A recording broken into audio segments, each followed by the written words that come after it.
those 14 runs scored took as long as the entire Friday night game. We were around here for a long time last night. Here's the 2-2. You know the old saying, though.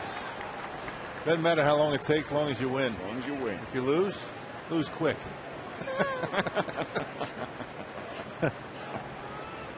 Stay here all day as long as you get the W.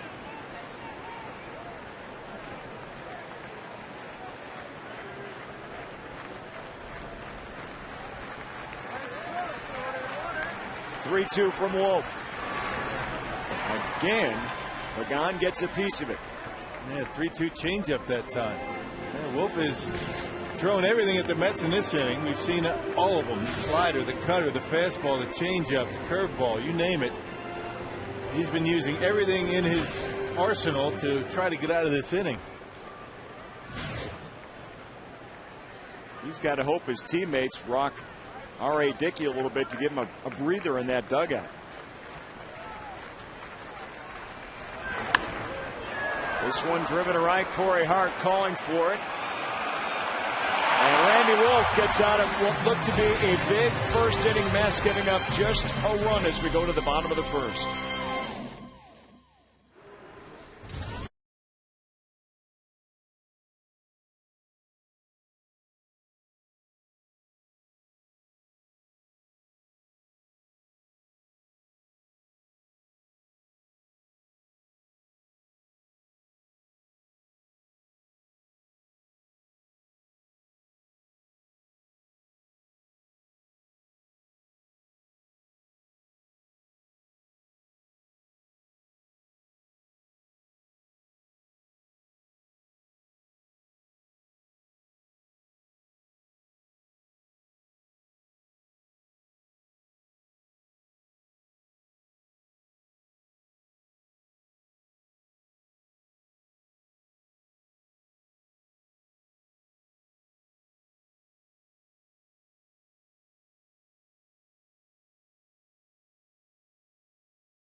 Here in the bottom of the first, Subway lineup for the Brewers. Check it out. Ricky Weeks, Ryan Braun batting second, Prince Fielder third, McGee in the cleanup role, and Corey Hart's 7-game hitting streak moves up to the 5 slot.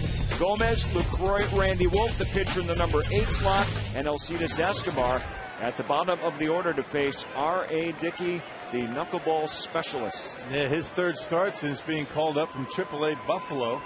He'll throw about 90% knuckleballs. His last start against the Phillies, a good one. And Ricky Weeks steps up, takes a strike for the first pitch. So Wolf and LaCroix talking a bit in that Brewer dugout with Rick Peterson, the pitching coach.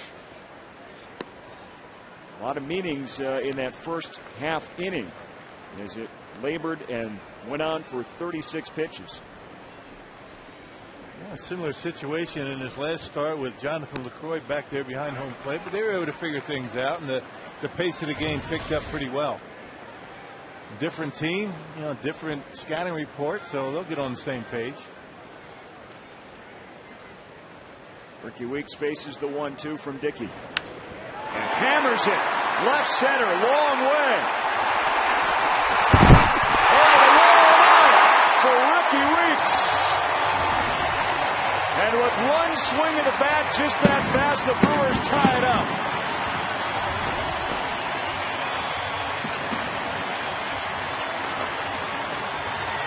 It'd be nice to see Ricky Weeks heat up a bit. Having a decent homestand. His 7th hit on this homestand so far. Well, knuckleballs that stay up in the strike zone are not very good pitches for the pitcher, but very hittable for the guy in the batter's box.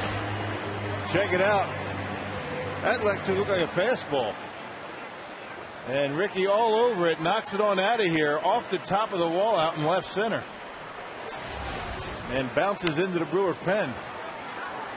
Braun swings at the first pitch and grounds out to third for the first out. Week's 7th home run of the season, 26th RBI.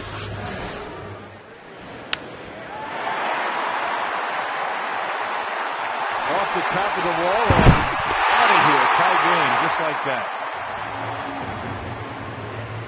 He'll take that home bounce. That's like the home roll in basketball, isn't it? Home field advantage.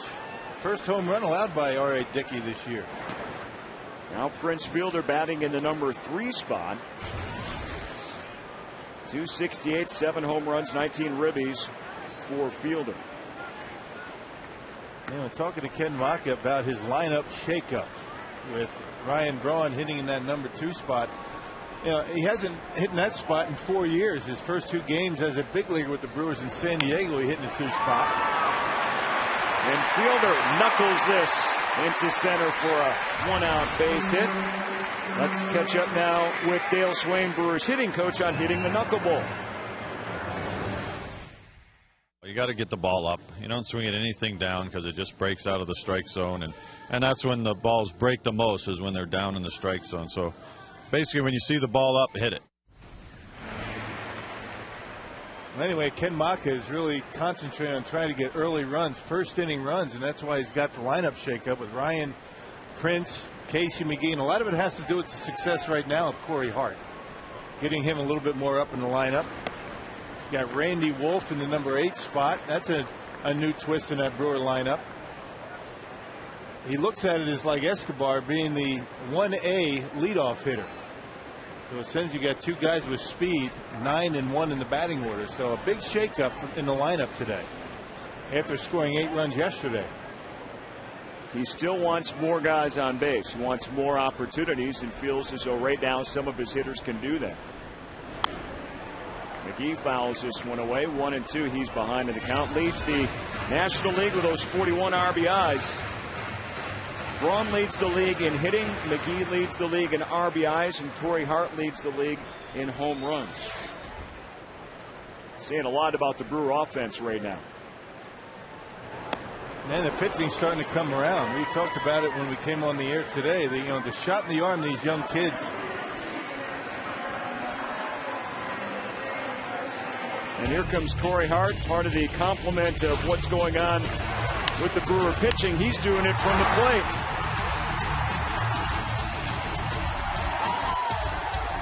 Back-to-back-to-back home runs for Corey Hart. Now 12 home runs all of last year, Corey Hart already. And we're not even in June. He's got 12 now. Corey Hart, high fly ball, right field. Is it enough? No! Right at the wall is Francoeur. Boy, if he hit that one maybe a foot more to the right, it would have been into that picnic area, the Airtran area. Oh, so close for Corey Hart, still swinging a big bat.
Brewers tied at 1. The Brewers have made 9 roster moves this month. We got one more day left, and there might be another one coming tomorrow. Veteran Jim Edmonds is eligible to come off the DL tomorrow. He's been bothered by a strained oblique muscle. Ken Maka said before the game nothing is official yet, but Edmonds feels good swinging the bat, and he feels like he'd like to have that veteran pinch hitter in the lineup. And Frank from Lake is wondering how much playing time Edmonds will get. I think they'll ease him in slowly at first with some pinch hit appearances, guys, but after that, we may see him out there regularly. Well, who do you take out of the lineup, number one? I mean, Corey Hart's not coming out of the lineup. Gomez has been kind of a catalyst at the top of the order. And you know Ryan Braun's going to play every day, so yeah, it's going to be tough for Corey Hart, or I should say for Jim Edmonds to find playing time. Frank Coor pops out for the first out here in the second inning for the Mets, and that's the thing. When injuries come, you always say guys need to step up, but some guys step up so much you can't take them out. Yeah, with injury comes opportunity, right? Corey Hart certainly taking advantage of that. Henry Blanco, veteran catcher for the Mets, former Milwaukee Brewer, gets the start behind the plate, catching R.A. Dickey.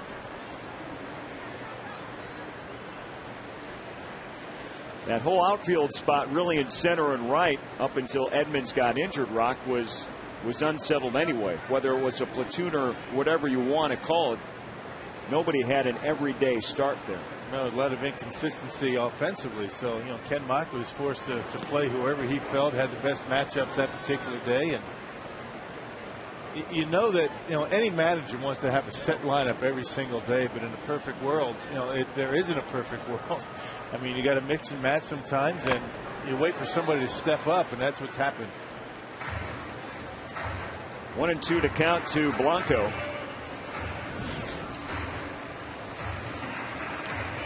And as guys have stepped up, the Brewers' records have stepped up. They've made 4 pitching changes without making a trade, and they've gotten better at least at the first 3 counts, and you would expect Chris Capuano to step up as well when he gets called upon. The thinking is he will get the start on Thursday. Now, sometime on the next road trip, the team leaves tonight for Florida. Blanco to left, and that'll race all the way to the wall into the corner. And he trots into second base with a 1-out double for the Mets.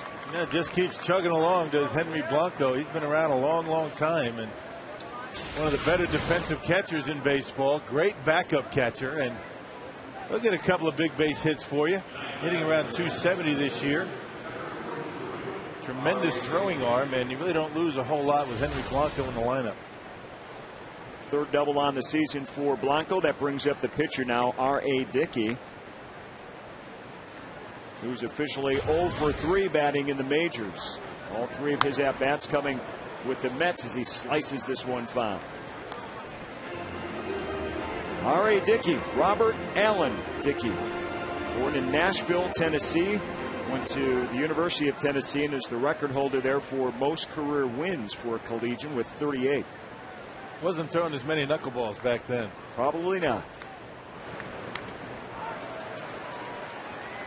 But the Mets is R.A. Dickey's 4th different Major League Baseball team. Spent time with the Rangers. That's who drafted him. The Mariners and the Twins. And he was in the Brewers organization in 2007. Speaking of his hometown, Nashville, pitched there and was the Pacific Coast League Pitcher of the Year. Swing and a miss. Dickey strikes out, 2 down now. Here in the Mets second. For just $40, get one outfield ticket to select Brewers games and a $25 Potawatomi Bingo Casino restaurant gift card. Some restrictions apply. For details, visit brewers.com/Potawatomi. Sun-splashed afternoon here inside Miller Park. If you're in the shadows, you've got it made. If you want a suntan or sunburn, there's plenty of open seats for you here.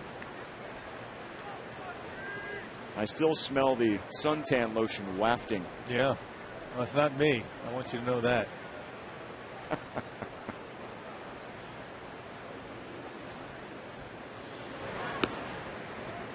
It's been a nice homestand for weather. It really has. Well, we're beyond midsummer form right now. It is warming up. Baseballs are starting to fly out of Miller Park now.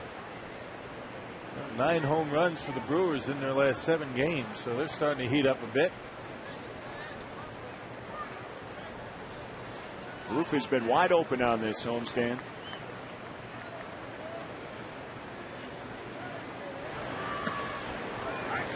This went in for a strike to Reyes, 2-1. Of course, Reyes doubled and scored back in the first inning, scored on the sacrifice fly by David Wright. That's put a lot of pressure on Randy Wolf. Bases loaded, nobody out situation, but Wolf got out of it, giving up just the single run. This one foul.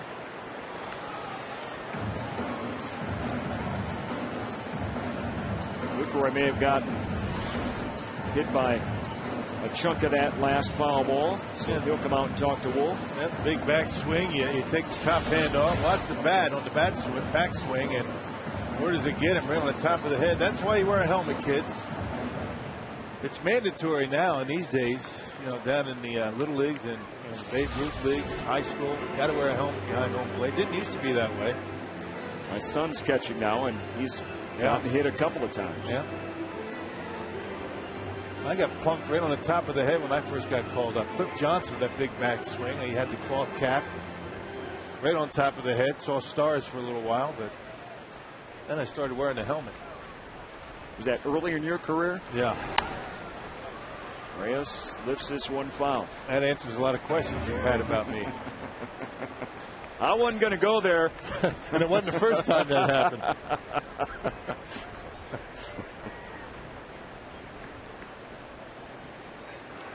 Yep, the traditional catcher's mask for Jonathan Lucroy.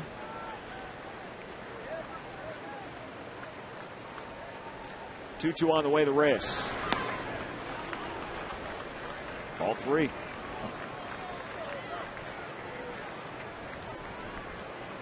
One ball game in the top of the second. 50 pitches already thrown by Randy Wolf. 3-2 on the way. This one driven to left. Braun trots in, and there's the final out of the second inning. 1-1 ball game for Miller Park.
One ball game as the Brewers come to bat here on this Sunday afternoon, and it's been a real nice Memorial Day weekend for everybody here.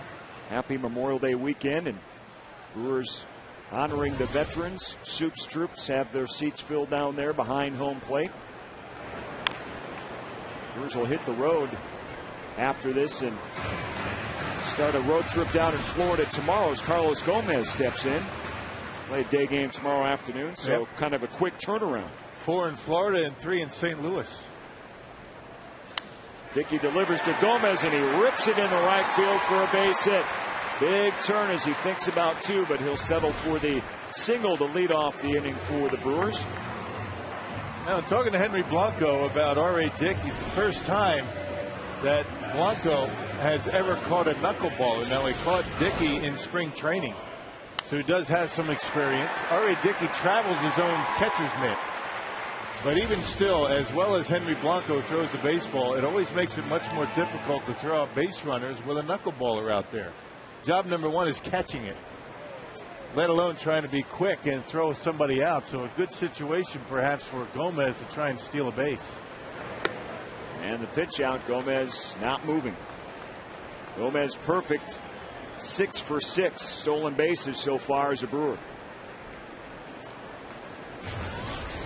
So LaCroix at 333, his 7th at bat in the big leagues right here.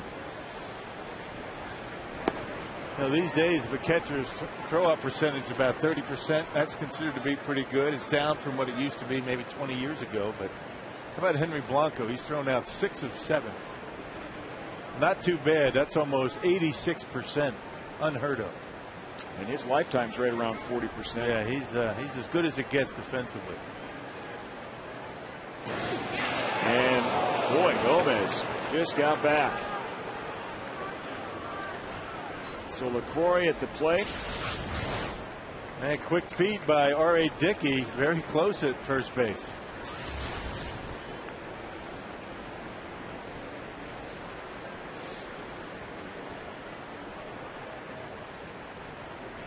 LaCroix ahead 2-0 on Dickey. This in for a strike. Defensively, LaCroix kind of taking a beating behind the plate, Rock. That's kind of the way it goes sometimes. A foul ball right in the mask, and then Jose Reyes clonks him on the top of the head with the backswing. Had some troubles, he and Randy Wolf in the first inning. Second inning, more of a physical problem for him.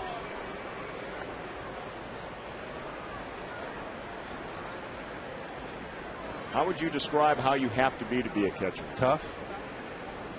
High threshold of pain. I like the high threshold.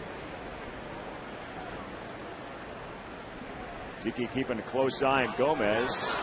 And this ball gets away, but not far enough for Gomez to do anything. Yeah, Dickey really does a nice job with base runners. You know how we talk about how difficult it is for a catcher to keep that baseball in the glove. Knocking it down, you know, is sometimes as good as you can do. But to throw out base runners, you have to, be quick out of the glove. It's tough with a knuckleballer out there, but Dickey quick to first base, quick to home plate, and gives the catcher a pretty good chance to throw out a base runner.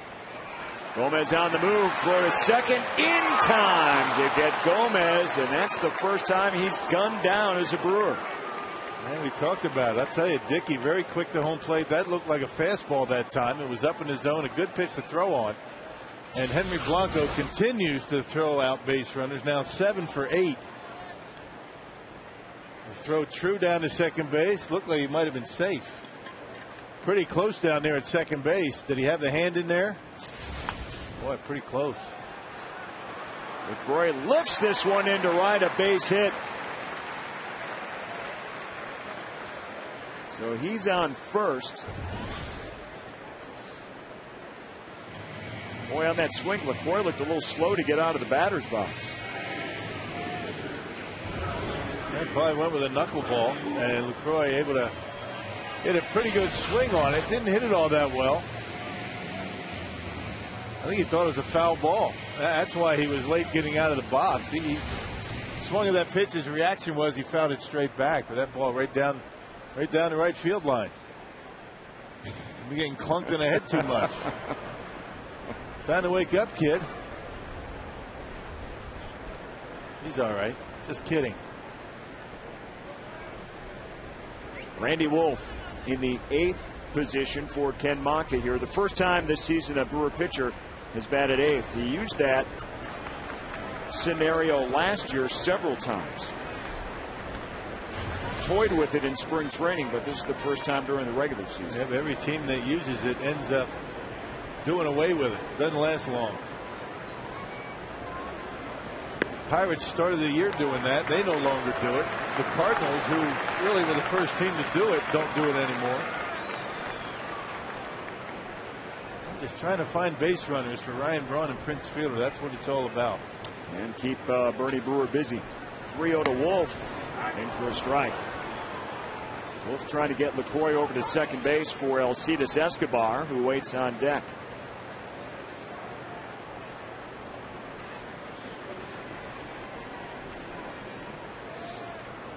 Randy Wolf, 320 as a hitter so far in 2010. Bunt back to Dickey, and the sacrifice complete as LaCroix moves over to second with 2 down. Well, not often the number 8 hitter is going to go up there and bunt from the number 9 hitter in the batting order, but with the pitcher batting 8, you've got Escobar at the plate now. Randy Wolf executing the sacrifice. Doing a nice job deading it in front of home plate. Gets the job done. There's no meeting out on the mound with Dan Worthen, the pitching coach.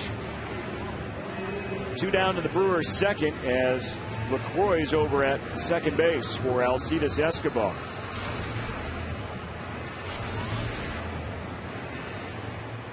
.253 on the season for Escobar. Tied for the league lead with 5 triples. First pitch in for a strike. So this is the scenario where Ken Maka likes to say, I feel like I have the top of my order back up there, or a hitter similar to that. Back-to-back, leadoff hitters or potential leadoff hitters, where you would figure Escobar could be 1 or 2 in the order at some point. But the pitcher batting 8th helps the Brewers in this scenario. They never would have had Escobar bunt, certainly with the pitcher coming up, if Escobar was in that 8th spot. Rockets also perhaps another form of playing small ball if you have the chance to do it. Something maybe you wouldn't do, like you mentioned, with somebody else in that number 8 spot if it's Escobar. Right.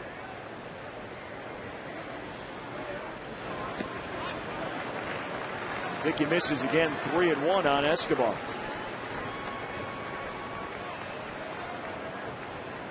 When you talk to the folks following the Mets, they'll tell you that for a knuckleballer, Dickey throws a lot of strikes. He doesn't walk many batters. I mean, 7 walks in his first 12 innings pitched before today's game. Not terrible. Pretty good for a knuckleballer. He'll throw 2 different knuckleballs. He'll throw one at about 80 miles an hour. And then he'll throw another when he takes an awful lot off, about 61, 62 miles an hour. But he'll change speeds on that pitch. He'll also throw a fastball and a changeup. Right up the middle, base hit for Escobar. LaCroix wades home. He will score, and the Brewers take a 2-1 lead. There you go. How about that? The number 8 hitter, the pitcher, setting the table for Alcides Escobar, who got a 3-2 pitch out over the plate. Banged it right back through the middle. Good job by Escobar taking that one, making contact and driving in the run. There it is. A fastball up out over the plate, and Escobar comes through with a 2-out RBI. I always said that pitcher in the number 8 spot's a great idea. I thought that's what I heard. It worked well that time. Ricky Weeks homered in the first inning to lead off the Brewer offense. Here's another look. And our Powerball home run count for Ricky Weeks, his 7th of the season. Just off the top of the wall. And Ricky takes one high and tight. Up near his head.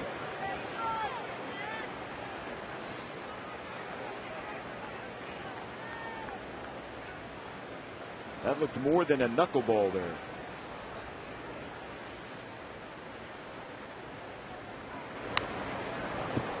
And that was a fastball that time, 85 miles an hour. That's pretty much where he's going to top out, 85, 86. pitch that was up and in and almost got Ricky was 77 miles an hour. So that's pretty much the hard knuckleball that Dickey will throw. 85 and 71 so far. Weeks pops it up. Straight away center. Pagan doesn't have to move very far for the final out. The Brewers grab the lead. After 2, it's 2-1 Milwaukee.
By Piggly Wiggly, the official supermarket of Fox Sports Wisconsin.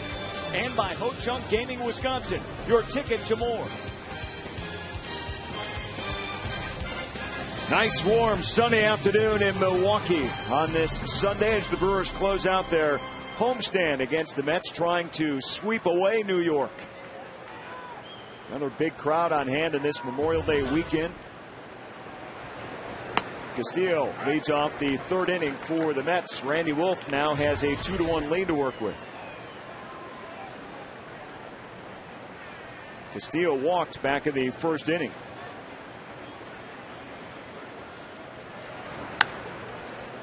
Rounded to Ricky Weeks. And 1 down. Our carsoup.com email the booth question comes from Stephen from Lake Geneva. Is this season shaping up to be the year of the pitcher? That could very well be. There you see it right now. Ubaldo Jimenez probably leading the Cy Young Award race in the National League. Got a no-hitter. 2 perfect games, one yesterday from Roy Halladay against the Marlins. A 1-0 victory. Unbelievable. Not much margin for error in a 1-0 game. I would say that. Game. A lot of stress. I mean, not just trying to preserve the perfect game in a no-hitter, but, you walk a guy maybe or an error and a home run, you lose the game. The game's certainly in question until that last out. What a job by Halladay. I believe out of his 11 strikeouts, Rocky, 6 were looking.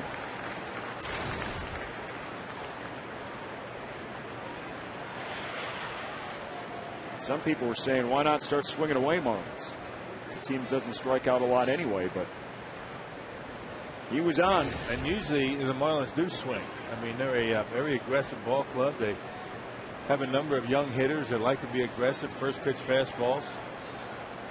That's how good Halladay is, though. I mean, he throws pitches that don't look like strikes that end up catching the corner. That comeback sinker yesterday, tailing back over the outside corner on those right-handed batters. I mean, he had nasty stuff. Watch the highlights of that ball game. That's a guy that is in a league of his own. I mean, throughout his entire career, not too many like him. Bay takes a ball, 1-2 the count now with 1 down in the 3rd inning. You think about it, 2 perfect games already in baseball, a no-hitter in baseball. Jody Garrett's hit for the cycle. And we're not even 2 full months into this one. I know when you think about it, I mean, we're almost in June, and 12 home runs leads the National League. That's not many. That's right. That really isn't many. So it could very well be the year of the pitcher. It's about time, don't you think? I know you're liking it. I'm digging on it. I like a well-pitched game. I'll tell you, we were treated to a gem on Friday night here at Miller Park. He takes it inside. Giovanni Gallardo and Johan Santana. You have 3 players in the National League, including Corey Hart with 12 home runs. That leads the National League. Batting average leader Ryan Braun at 325. There's ordinarily a guy in the upper 300s at this point through 2 months. So good question. There's Ryan Braun, having another all-star caliber season. Bay fouls back the 3-2. Andre Ethier was leading the National League in batting when he went onto the disabled list, set to come off the DL for the Dodgers tomorrow. He was at 392. Doesn't have enough at bats right now. He will, though.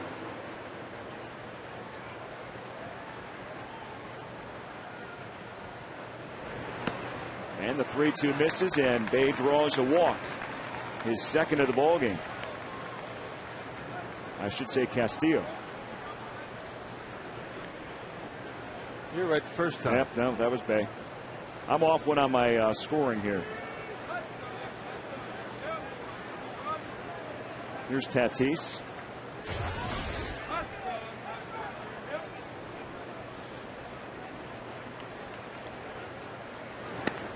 Takes the first pitch inside.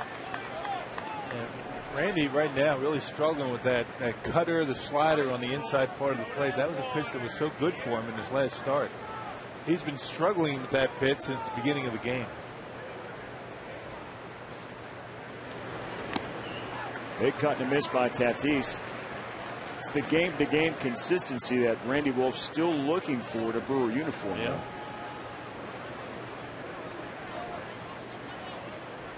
And when you don't throw hard, you have to be consistent with all of your pitches. You can't just rely on one. Keep the baseball down, find the corners, get ahead in the count. But today it's been that cut fastball that's been giving him problems. And if you don't have that pitch, you're not throwing it for strikes, hitters aren't going to really look for it. And because of that, and if they do that, then they're going to be very effective on pitches away.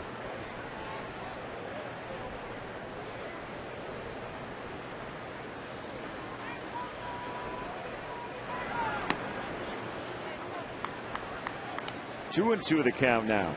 Tatis struck out with the bases loaded in the first inning. Big strikeout for Wolf.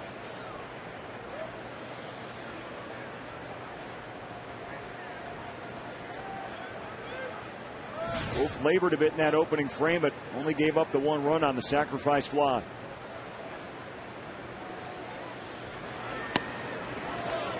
Two misses inside. That's a pitch we're talking about right there. He takes his shot inside and has not been able to find the inside corner.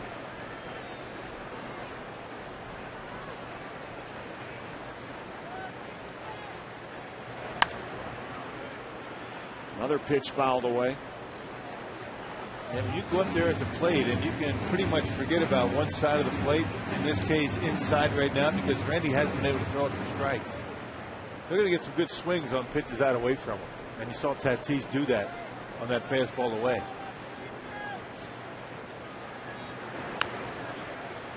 Another one shot foul.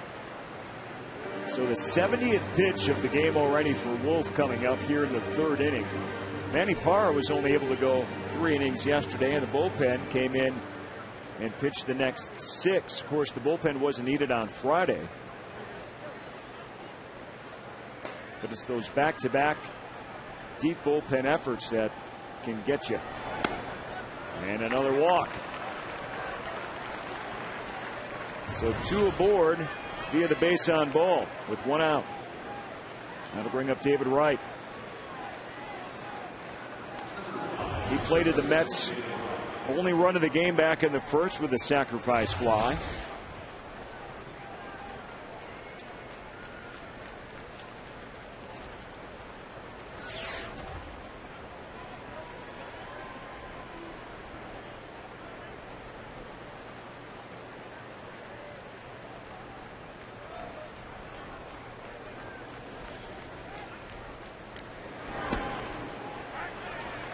First pitch strike for Wolf. David Wright, a 4-time National League All-Star, each of the last 4 seasons.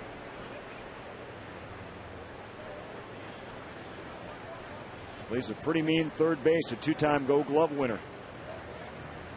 Yeah, the batting average might not be up there, but he's been able to drive in a lot of runs. 34 RBIs, and he has 8 home runs.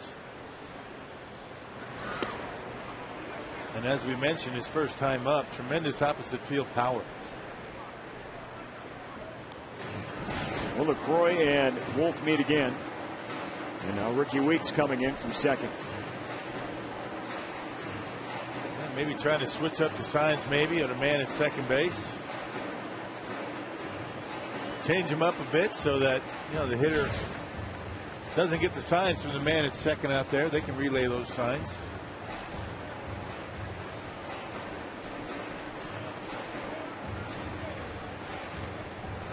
The Wolves taking on the task, too, of breaking in LaCroix as a catcher into the major league level. And for those who don't remember or haven't been told that, LaCroix started at Double-A, spent a short time at Triple-A, and then with the Greg Zahn injury, here he is in the majors. Sooner than expected. Very good mechanically behind home plate, but he has a lot to learn in calling a game. He hasn't been a full-time catcher for very long. It's been 3 years now. There's still a lot to learn, and the Brewers would have rather had him down in the minor leagues for a full year.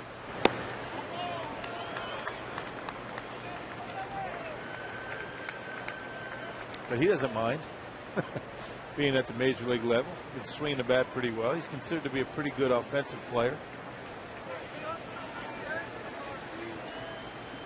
2-1 to right. Just misses again. Just cannot find that strike zone. That fastball in, he continues to try and throw it there, but has not yet thrown a strike with it, or at least a called strike.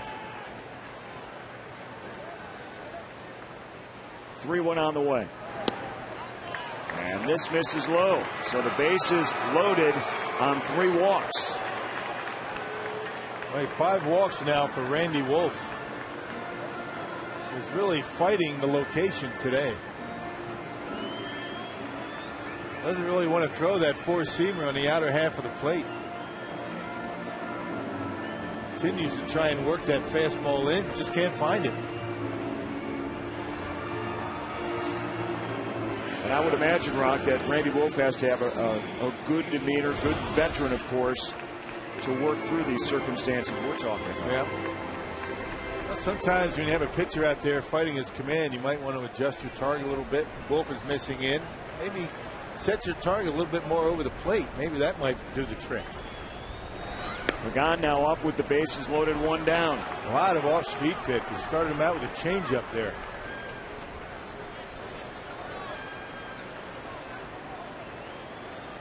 Pagan officially 0 for 1, flew out to right back in the first inning. Here's the 1-0. There's a strike.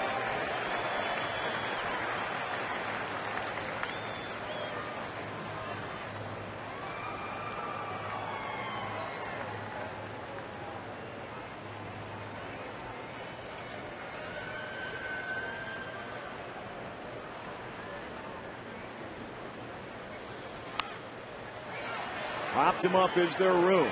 LaCroix gives chase and can't make the play. Overran it. Once again, would have been a nice play. It was over by that railing at the Brewers dugout. It looked like he got to the stands and then had to reach back. And the angle that we saw it from up here, not sure he'd been able to catch it anyway, but check it out. He gets to the barrier, he takes another look, and then has to reach back, so he overran the play. Yeah, fighting the shadows, fighting the sun, and ball blows back, and could have made the catch. So Pagan stays alive, 1-2. Rips this one to Escobar to Weeks in the double play. And after all that, Randy Wolf can breathe a sigh of relief as the Brewers hang on to their 2-1 lead here in the middle of the third inning.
Four hitters, the big boppers coming up. And our Powerball home run leaderboard, Corey Hart, tied for the National League lead with 12 home runs, leads the Brewer squad. Casey McGee with 9. And Ryan Braun and Prince Fielder and McGee all set to bat here in this third inning against R.A. Dickey. Ryan Braun grounded out the third in his first at bat.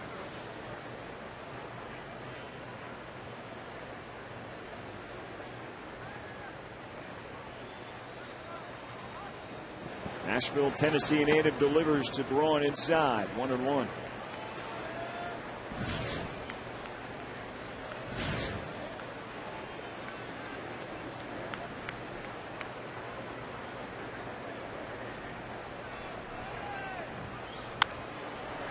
On to right, will it stay fair? Just foul. Just enough room for foul territory down there to miss, but not much. And right off the end of the bat, we know how well Ryan Braun covers the outside part of the play. That was probably about 3 or 4 inches off the outside corner, but Ryan still able to get enough of it. Just missing extra bases.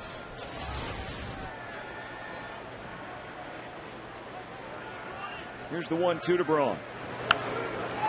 Hammers it to straightaway center. Pagan gets underneath it for the first out. Earlier today, Jerry Augustine on Brewers Live told us how to deal with Dickey's knuckleballing. And what they do is when they throw it, they spit the ball out or they push the ball out with their fingers, which causes it to move different ways, go down, up, all different variations of movement. That's exactly what a knuckleball will do. So hold the fingertips on the seams, push the ball out, and get a lot of different variations of movement. And Dale Swain was talking, when you have a knuckleballer out there, you want to try and have him started above the belt, above the waist. Anytime the knuckleball starts up there, it's normally going to stay up there. Anything that starts down in the strike zone, like that one right there, see the way that ball just dropped off the table?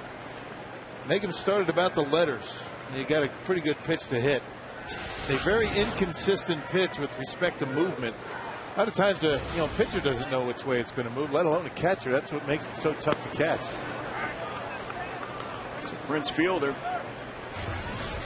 now 2-1 as Dickey continues to throw. Prince with a single back in the first. His first look at R.A. Dickey. This one foul back. Most people in baseball who follow baseball know Tim Wakefield best for the knuckleball. What's the difference between these two pitchers? I haven't really seen a whole lot of Tim Wakefield, but Wakefield's been doing it an awful long time, and I think that if you ask George Gutaris about Wakefield, Kataris was his personal catcher last year. He did a nice job catching him. There are certain ways to catch those guys, but it's all about the consistency of the movement. Some knuckleballs will tell you they could tell you which way the ball is going to knuckle based on their grip or the way they get rid of the baseball. Fielder, a little chopper and fair play, and Dickey throws him out. With more on the knuckleball, let's go down to Drew Olson. Guys, you were just talking about Tim Wakefield. I was chatting with some of the New York beat writers before the game, and they reminded me that when the Yankees had trouble hitting Tim Wakefield, they actually hired a knuckleball pitcher to come and throw BP and had him on the staff. Now, Rock, you grew up on the East Coast. Is that in the Yellow Pages, or is there a special temp service for knuckleball pitchers? Yeah, knuckleballers.com, right? Yeah, get on the website. I guess those are the things you would do today. But, yeah, that's, when you have when you're in a big market like the Yankees and you have money to throw around, you can hire a knuckleballer for maybe, once a month. That's pretty good. Nice to have money like that to throw around. What a great .com service to go to, too. Of course, I would imagine any guy that's be able to throw a knuckleball would gladly do it for the Yankees for nothing. There you go. Casey McGee flies out to right in a quick 1-2-3 inning here in the third for the Brewers.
In the community, our good friend Davey Nelson is hosting a celebrity golf tournament at beautiful Black Wolf Run Golf Course in Kohler. The tournament benefits the Open Arms Home for Children in South Africa. That's one of Davey's favorite charities, as well as Brewers charities. Gorman Thomas and a whole score of others are expected to be in attendance. You guys, it's going to be a great day out there with Davey. For more information, go to brewers.com/Davey. All right, Drew, I told Davey today that he better bring back good weather because that's the off day after the road trip everyone's going on. David Nelson never get any sleep. He's always got something going, doesn't he? Always got something going on. Man, does a lot in the community, a lot of charitable work. He's doing radio every day. And good man, David Nelson. You bet he is. We miss him on the TV side, but he's been doing a great job on the radio side, filling in for Bob Uecker. Jeff Francoeur ahead of the count 2-1 as Wolf delivers here to open up the fourth inning. And he rips this pitch into left field for a base hit. So one aboard for the Mets as Henry Blanco steps in. Randy Wolf with his pitch count at 79 coming in to this fourth inning, obviously hoping for something quick. Yeah, 83 pitches already in the fourth inning. A complete contrast to his last start. And we talked about 103 pitches through 7 innings in a Brewers 6-1 victory. Francoeur takes off. Blanco swings and fouls this one away. That's another sign of a good pitcher, a guy that's been around as long as Randy Wolf will figure out a way to get himself and his team, through this game. Obviously not with his best stuff today, and Very rarely is a pitcher going to go out there with his best stuff. I mean, 100% of his best stuff. And got to get through it. You got to fight your way through it.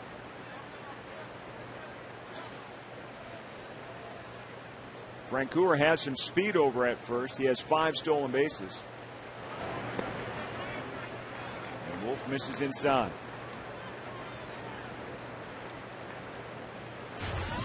He's not successfully been able to nail the inside part of that plate for a cold strike anyway.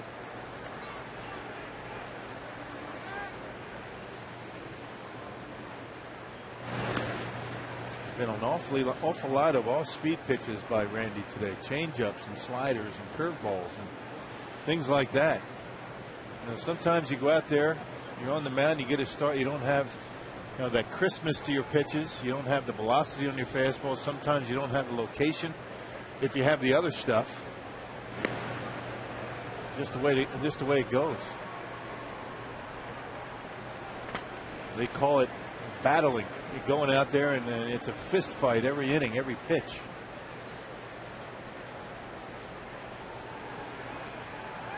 Francoeur takes off. Throw by LaCroix is going to be late.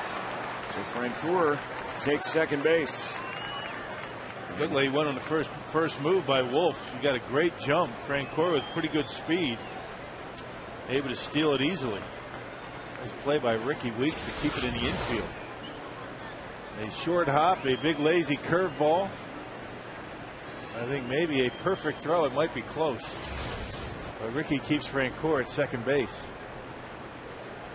So 6th steal for Francoeur, and he is in scoring position with nobody out here in the Mets 4th. Brewers lead it 2-1. Blanco watches this outside for another ball. So 3-1 the count. In a tight zone all day. Boy, oh boy, oh boy. Where's that? Amazing, isn't it? Clearly, if you have your eye on Wolf, he has been frustrated all afternoon as Blanco fouls another one off. He's holding his composure awfully well. I mean, you can't blow up out there, but well, outside he is. I mean, yeah, his outward demeanor he's been able to compose himself. It doesn't do you any good to let the umpire know that you're upset with him. That's a catcher's job to voice any type of displeasure. There's certain ways to do those things. But inside, you know, he's churning. Blanco fly ball. Gomez getting underneath it. Francoeur will tag and go to third and make it in with one down. Let's take a look at our AT&T trivia question here this afternoon. Can you name the 4 knuckleball pitchers to throw a no-hitter? Very nice.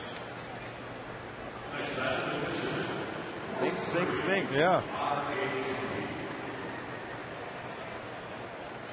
We may not be able to answer that till the end of the game. I've got an idea of a few of them. Haven't been that many.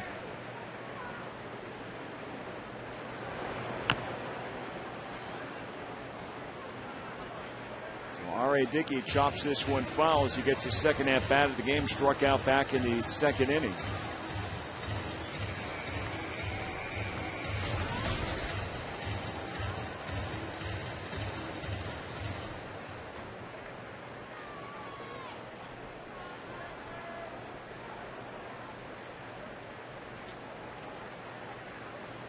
Wolf delivers the 0-1.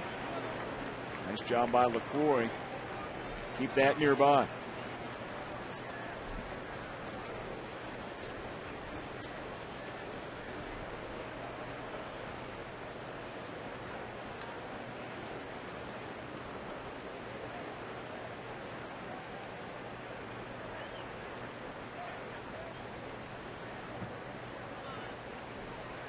And again, LaCroix and Wolf will meet.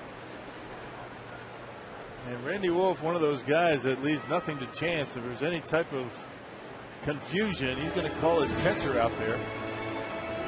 Nothing wrong with that. There's no time limit on the game of baseball. Call timeout, go and have a chat. Got an opportunity to get out of this mess. You got the pitcher up. He struck out his last time up on a big curveball. Get him and then get Reyes.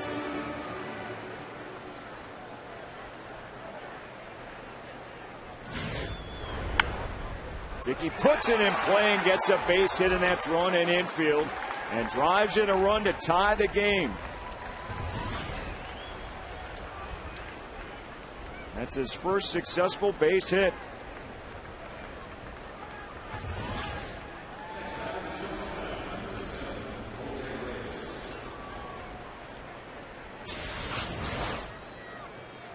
Well, fastball, something up in the strike zone, and R.A. Dickey able to get the bat on it. With the draw in infield, it's got to be hit right at somebody or it's a base hit.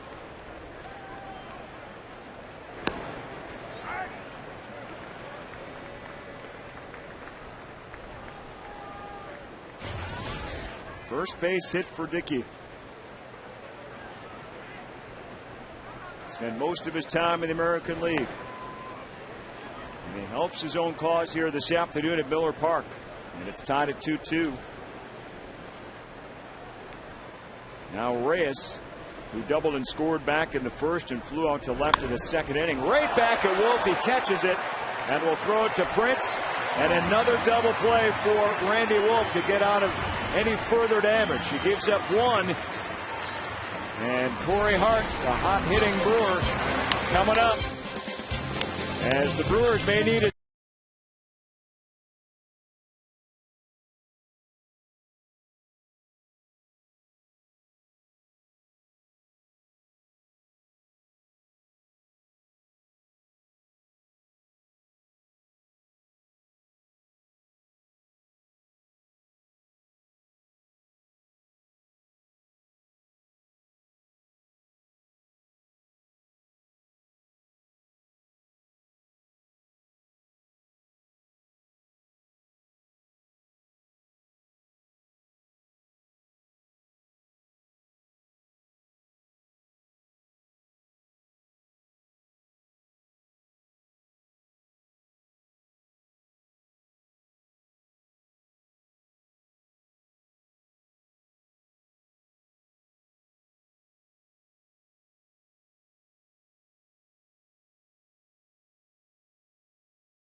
Done a tremendous job. He's got a real good run going and recuperating his career.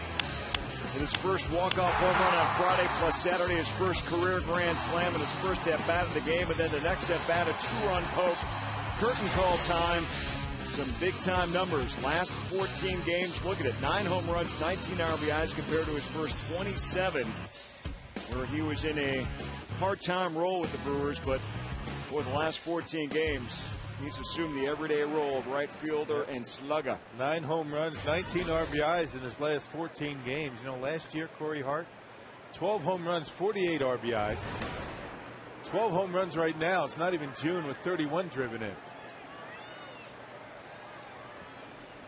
12 home runs and 146 at-bats this year. 12 home runs and 419 at-bats a year ago.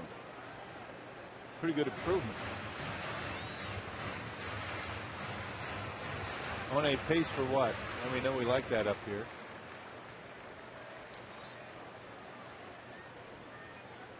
I don't know, 45, 50 home runs. I wasn't looking for an answer. I was just throwing it out there. I just threw one out there. And one of the things I hate the most, on a pace to do this. But anyway, he's on a pretty good pace right now. That's assuming that he hits 9 home runs every 14 games. I mean, who's going to do that, right?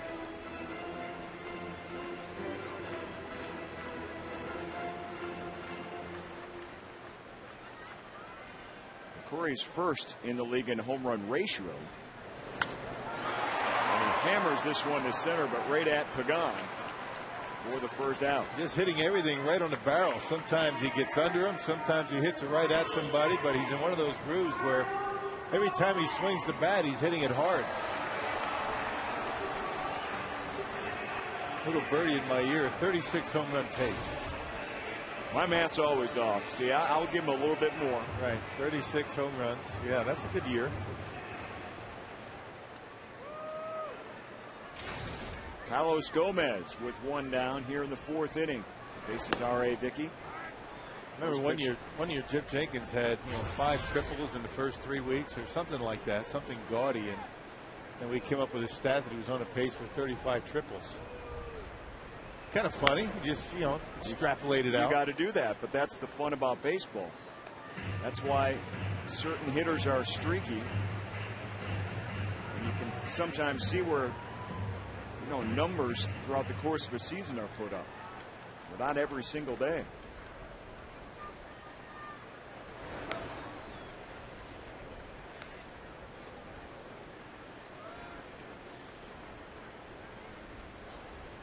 So Gomez, the last 3 games, has found himself in a different spot in the batting order. We've been kind of resting comfortably in that number 2 hole for a while as he strikes out. Today hitting 6 behind Hart. 2 down now for LaCroix.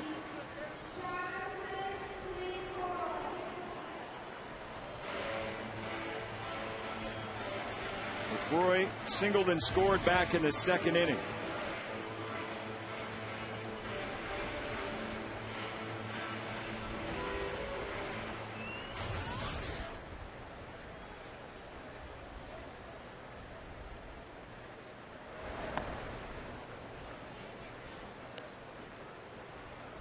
This is the second time this week he has caught Randy Wolf for his second big league start.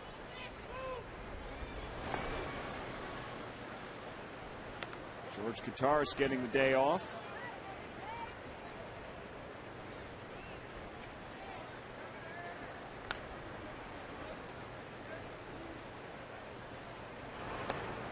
Big cut and a miss by LaCroix. Yeah, there's that hard knuckleball right there, 86 miles an hour. That's getting it up there pretty good given the grip. He's still able to throw it pretty hard. When he throws it down in his zone, it moves quite a bit.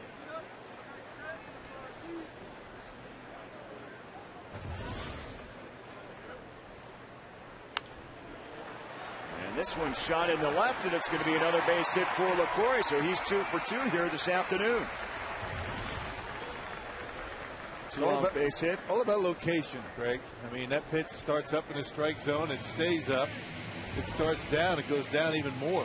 Not sure why. That's just the way it is. The aerodynamics of the knuckleball. That pitch up in his eyes and able to fight it off. He jammed himself, but able to dump it in front of Jason Bay for a 2-out single. So Randy Wolf now faces Dickey. First pitch is in for a strike. And for the record, Henry Blanco is doing a nice job with that knuckleball. The hybrid between a catcher's mitt and a first baseman's glove. Wolf, a little dribbler to short. And he's thrown out for the final out of the inning. So a base hit, no runs here in the fourth for Milwaukee. It's 2-2.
the sacrifice fly in the first, and the Mets get one after loading the bases with nobody out against Randy Wolf. Then Ricky Weeks, bottom of the first, with his 7th home run. A leadoff home run for Milwaukee to tie it at 1-1, and then Escobar plates another run. That one in the second. The Brewers take a 2-1 lead, and then the pitcher R.A. Dickey in a drone-in infield gets a base hit and ties the game at 2-2. And that's where we sit right now as we go to the top of the 5th inning. And Luis Castillo is set to lead off for the Mets. But first, let's take a look at our AT&T trivia question. We've got the answer for you. Can you name the 4 knuckleball pitchers to throw a no-hitter? I had 2 of them, Hoyt Wilhelm and Phil Niekro. Eddie Chacot actually threw his in 1917. I don't remember that one. Jesse Haynes in 1924. I guess you have to define a quote-unquote knuckleball pitcher. Some guys use it predominantly, like R.A. Dickey. Some guys use it once in a while. You know, they say, and I can't verify this, but they say that Warren Spahn threw a knuckleball from time to time. Interesting. I didn't know that. Virgil Trucks, every now and again, he'd throw a knuckleball. Both of those guys threw no-hitters. Warren Spahn had 2 no-hitters. Jeff Suppan warming up in the Brewer bullpen. Remember Bob McClure? He threw a knuckleball from time to time. Probably threw 5 a game. Not considered to be, though, a knuckleball pitcher. Not the dominant pitch. Right. Not the one that he uses most often. I've had to jog your memory a bit, or your computer on the internet. Find out the answer to that one. You know, I would have thought Wilbur Wood might have had a no-hitter. Remember the White Sox? Yep. Wilbur Wood. Actually, Wilbur Wood one year had 20 wins, 20 losses. That's a big year. That's a lot of decisions. That's a lot of decisions. That's a lot of sticking around from beginning to end. Yeah. That's 40 starts minimum. It's amazing. Yeah. Tim Wakefield's never had a no-hitter. Tom Candiotti. Pitch count at 100 now for Randy Wolf. Some more of the modern day knuckleballers you're talking about. Broken bat, single into center field for Castillo. And as Wolf pitch count now goes up over 100, the Mets have the leadoff man on here in the 5th. Well, there's been a bunch of handle shots, a bunch of base hits off the end of the bat. Man, check this out. You talk about getting eaten up inside.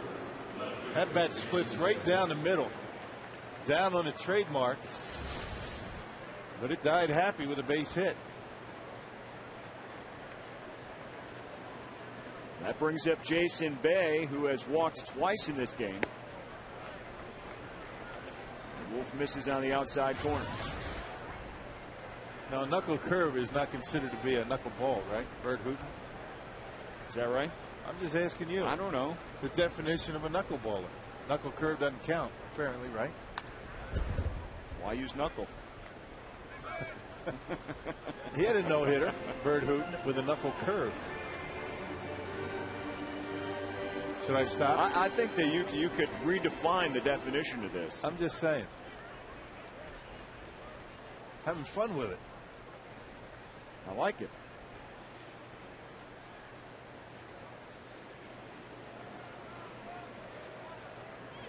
You, I think, tripled the list right there. I'm just going by memory. I don't remember the guy that threw it in 1917 or 1924. I don't think many do at this point. God bless him.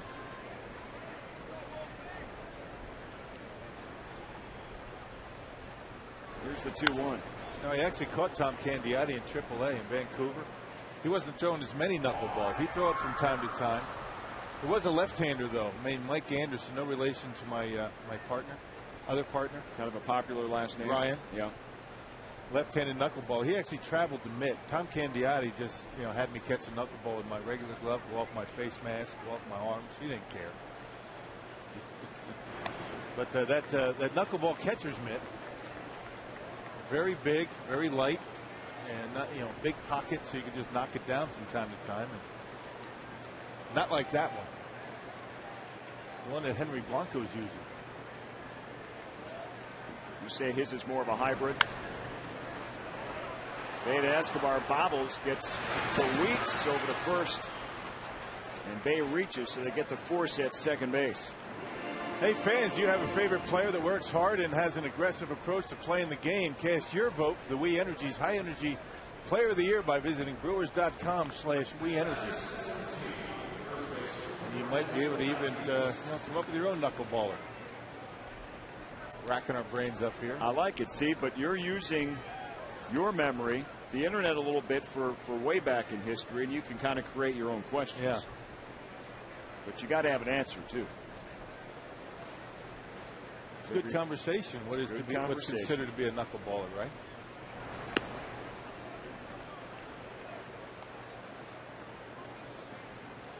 Fernando Tatis gets the start at first for the Mets today. Has struck out and walked, and then was forced into a double play back in the third. We've seen some interesting double plays to help Randy Wolf out in this game.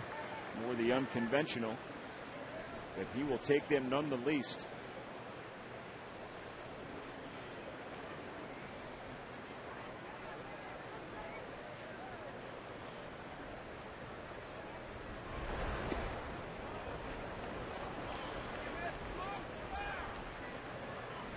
Two and one now on Tatis. We're trying to close out this homestand with a sweep of the Mets and just one loss.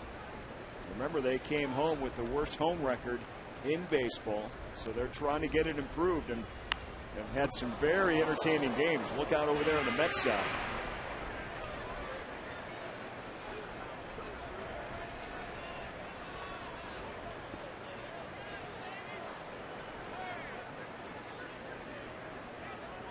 We saw a walk, bases loaded walk for a walk-off win. We've seen a pitching gem by Giovanni Gallardo, followed by a Corey Hart, bottom of the ninth home run. Tatis goes down on strikes. Two down now in the Mets' fifth inning. And second time Tatis has swung right through a fastball, a four-seamer from Randy Wolf.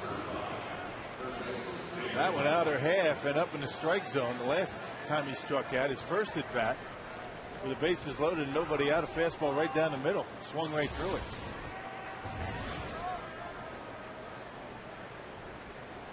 Two down for David Wright and a runner and Jason Bay over at first. Swings at that first pitch foul.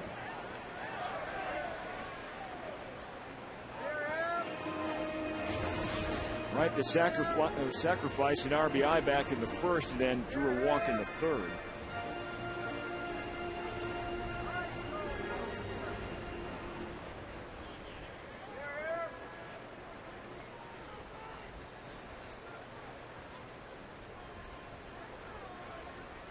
Randy Wolf pitch count at 113 right now. Right up the middle. Nice play by Escobar. Throws and got him out. That'll end the fifth inning. That might end the day for Wolf as well.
presented by the Wisconsin Lottery and its family of instant scratch games. Odds are you'll like them. By Airtran. Go. There's nothing stopping you. And by GMC. We are professional grade. Back in Miller Park as we go to the bottom of the 5th inning for Milwaukee. Alcides Escobar will lead off as R.A. Dickey, the knuckleballer, still out on the mound for the Mets. His pitch count is in great shape. It's at 62 right now. Unlike Randy Wolf, who is at 114.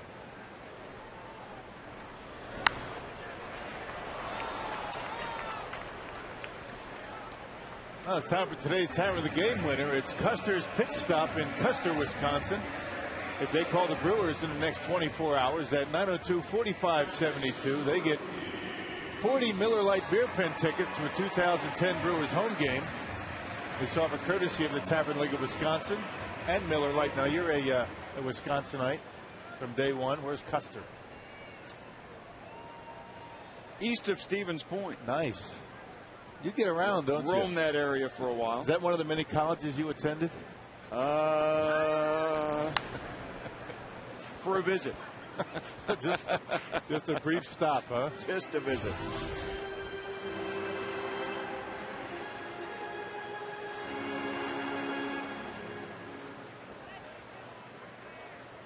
This is one of my more favorite things, though, of the things you have to read on the air is the tavern of the game. Yeah.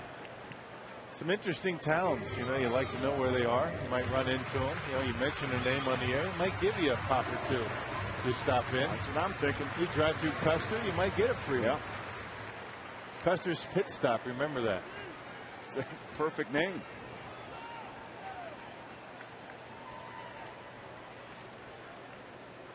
Weeks 0-2. All outside. Ricky Weeks, big home run to get the scoring going for Milwaukee back in the 1st inning. A solo shot, his 7th of the year. 15th time that Ricky Weeks has led off with a home run in his career.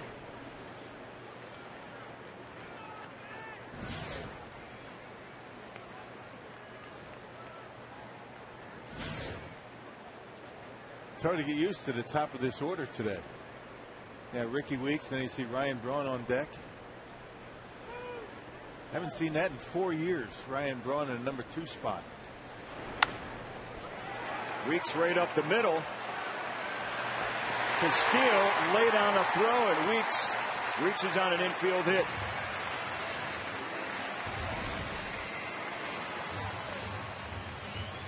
Well, now this is exactly what Ken Maka wanted,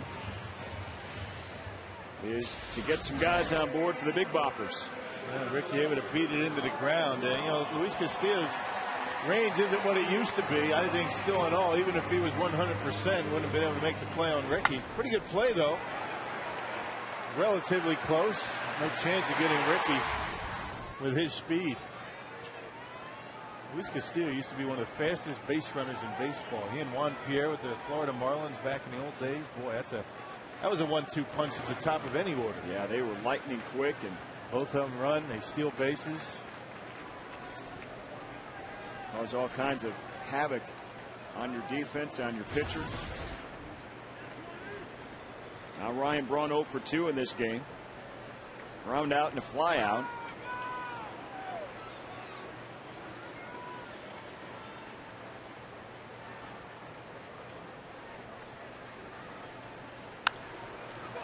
Ground to the 3rd. Wright's going to try to start the double play, and Braun beats it.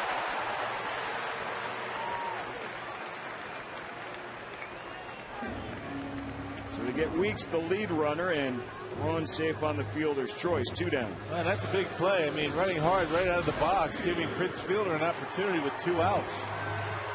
Ryan running hard right away. He knows that it's a potential double play, but with Ryan's good speed, able to beat it and give Prince a chance in this inning. Well, you love the hustle, and extends the inning. So Prince Fielder steps in. 1 for 2 in this game against R.A. Dickey.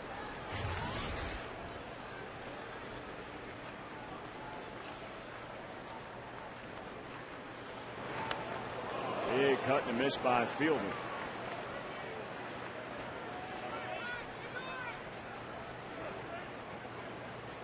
That last pitch started right at the belt, and watch what happens to it. Drops off the table as it gets to home plate.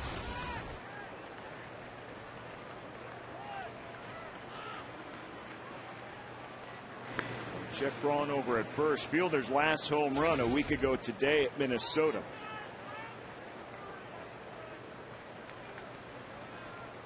Four for 15 on this homestand.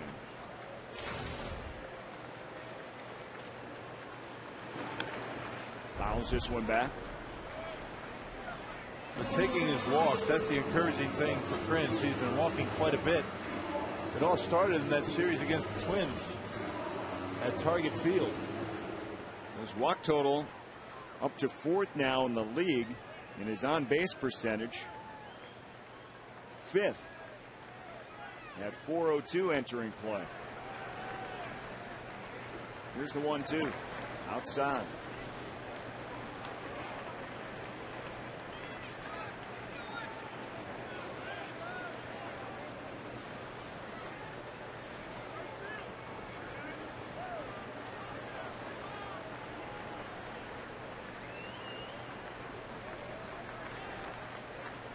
Prince awaits the 2-2. Checked it. And held. So Prince stays alive. 3-2, 2 down. That was a heck of a knuckleball that time. Boy, it almost looked like a curveball. Goes straight down. Prince very close, but able to hold up.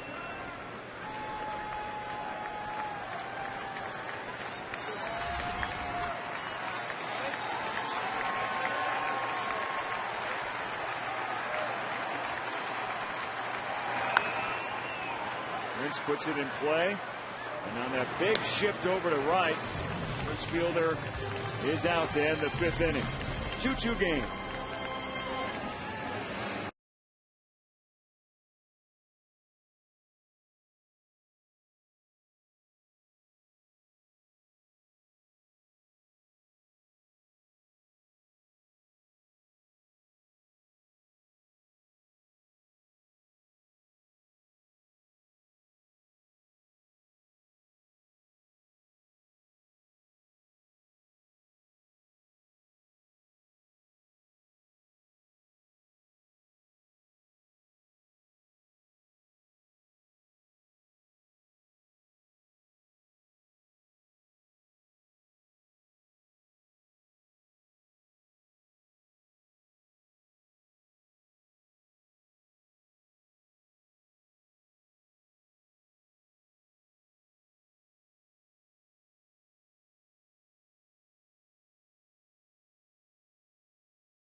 Beautiful afternoon for baseball here in Milwaukee. Tight ball game as we go to the 6th inning now. It's 2-2. Mets and Brewers game 3 of this series. Jeff Suppan gets the call as Randy Wolf's day is over. He enters his 13th game and now comes out of that steady diet out of the bullpen. Yeah, pitched 2 scoreless innings Wednesday night against the Astros. Only allowed a couple of hits. Suppan has been throwing the baseball much better since being taken out of the starting rotation. A .633 earned run average, and I would imagine Ken Maka looking for at least 1, maybe 2 from Suppan today.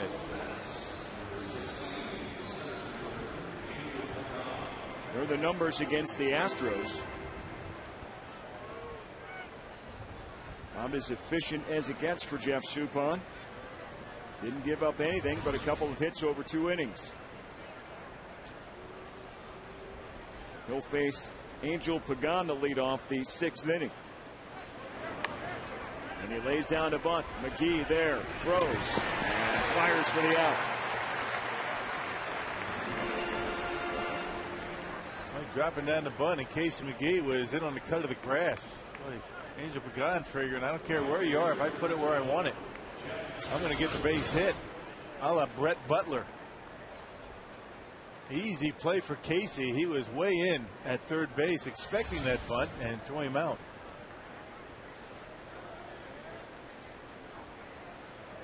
So 1 up, 1 down here in the 6th inning for Jeff Suppan. Jeff Francoeur is the batter.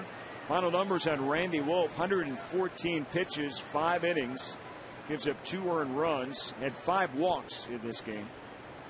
Yeah, just didn't have very good command, but was able to fight his way through it. That's a sign of a pitcher that,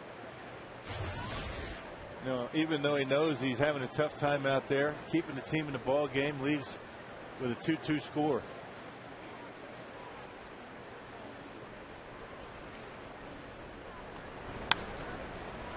This one lifted to right. Corey Hart's got to come in and can't get there in time, so a base hit. Be a part of a major league moment. Every Sunday home game, 9 lucky kids ages 6 to 13 will stand next to a Brewers player during the national anthem. Pick up an entry form at your local National City or PNC branch. Beautiful afternoon here at Miller Park. Roof's been open for this homestand. It is summertime, Memorial Day weekend. Red, white, and blue back out for the summer. Wish all our veterans well. Blanco swings at the first pitch down the right field line. That could be trouble, and just fouled.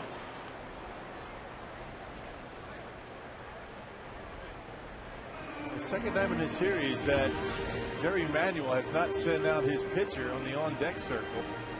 Got to have an on-deck hitter, and nobody out there. He did that last night.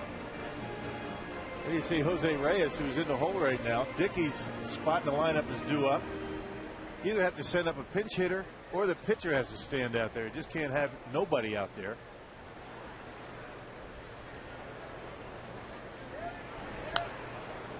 Blanco fouls another one back.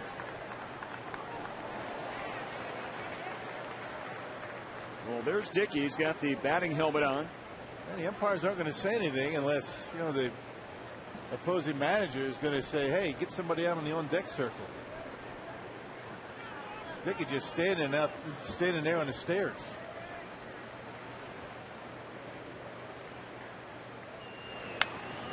Blanco to center, another base hit. So 2 aboard with 1 down against Jeff Suppan. And pitch up in the strike zone. Off speed pitch. Henry Blanco double clutched on it, but kept the hands back and hit it hard into center field. Once again, Henry Blanco, every time he seems like he's in that lineup, he does something to help. He's already thrown out a base runner. He's handled the knuckleball beautifully today, and he's got a couple of base hits. That's Henry.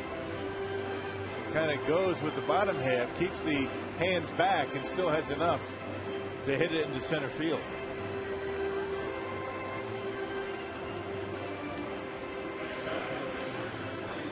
Well, R.A. Dickey, the pitcher, will step in now to the batter's box. Got his first major league hit his last time up back in the 4th inning. That drove in a run. And he'll be looking to move the runners over here against Suppan. Lays the bunt down. And Soup's only chances to take Dickey out at first base. And check it out. You know, Henry Blanco, you can see he's got the doesn't have much of a bend in that back foot, which means he's out in front, but he keeps the hands back, still giving him enough power to be able to muscle it into center field. A little bit out in front, but still Henry able to stay back on it enough to get the base hit.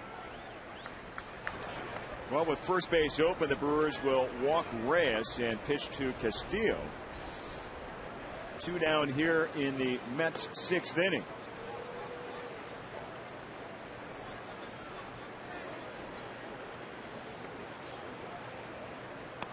Jeff Suppan called to duty here this afternoon in a tight 2-2 ball game.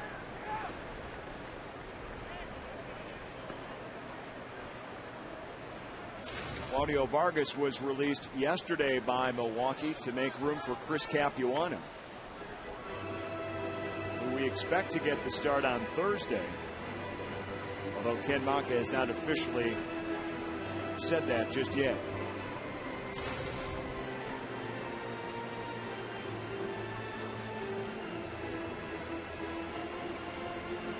Ken Maka and the Brewers off to a very, very slow home record and trying to make up ground here to close out the week before they hit the road and head to Florida. They go from 4 wins to 8 in a matter of one homestand. That's a pretty good stretch at home, considering what's been going on before this time. So Castillo in there now, takes a strike.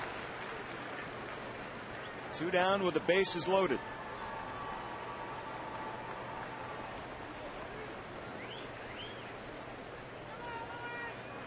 Castillo's been on twice and walked in a base hit.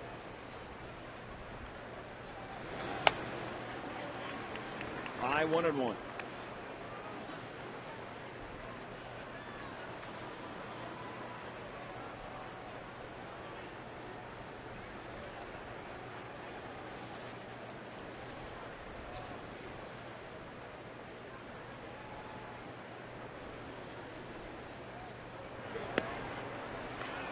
Outside now, it's 2-1 to Castillo. Yeah, Castillo's always been a guy that's had a pretty good eye at the plate. He doesn't draw many walks, but what he does is he gets the count in his favor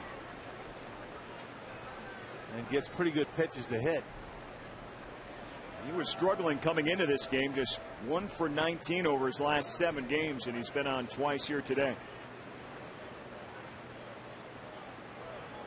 Take that a little bit further, 2 over his last 10 games, just 3 for 27. Had 21 walks, only 7 strikeouts this year, so he tough guy to strike out. And the 2-1 misses high. 3-1, and obviously no place to put him.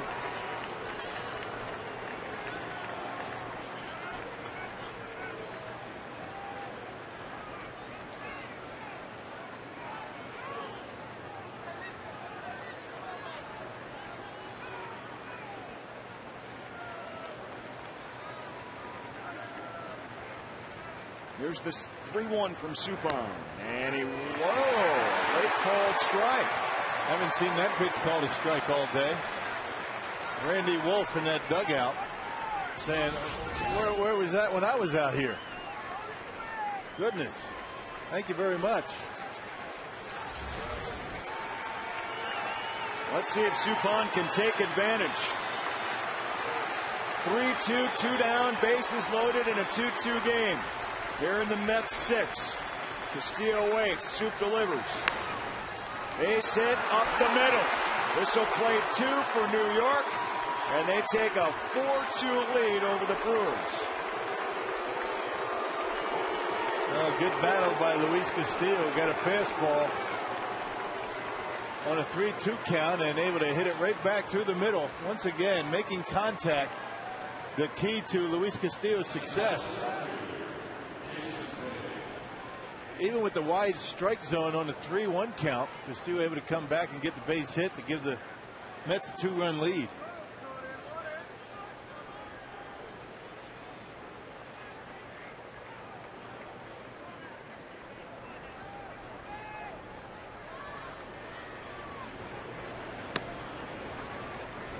So Jason Bay with runners in the corners and a chance to add to this Mets lead now. Officially 0 for 1, including 2 walks.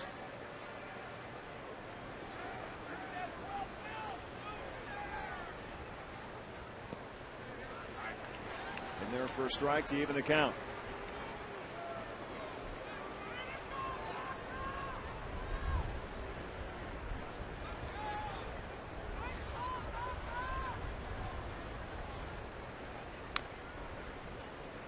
One chop foul. Yeah, Brewers have been very careful to not throw too many fastballs for strikes to Jason Bay throughout this entire series.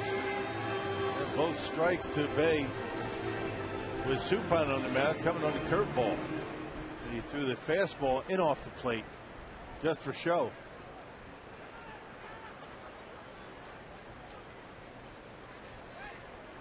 There goes Castillo, and a strikeout. So that'll end it. Suppan comes in, gives up 2 runs, and the Mets grab a 4-2 lead.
The Mets jump out early on a sacrifice fly by Wright, but the Brewers bounce right back in the first. Ricky Weeks, a leadoff home run, and then Alcides Escobar an inning later puts the Brewers up. But then the pitcher R.A. Dickey ties the ball game. That was back in the 4th, and then Castillo, a 2-out bases loaded single, scores 2 runs off Jeff Suppan, and the Mets lead the Brewers here in the bottom of the 6th inning. 4-2 is the score right now. So we go to the bottom half of the 6th inning for Milwaukee, and Casey McGee set to lead off. Dickey still in the ball game, pitching for the Mets. Little bouncer to McGee, and Davis, who now takes over first base, catches for the out.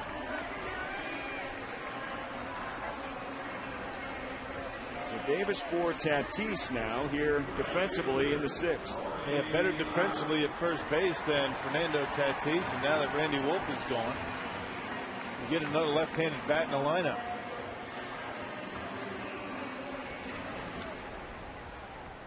That'll bring up Corey Hart. With the older dramatics in the last couple of days, has been quiet here today. Officially 0 for 2 as he makes his 3rd plate appearance.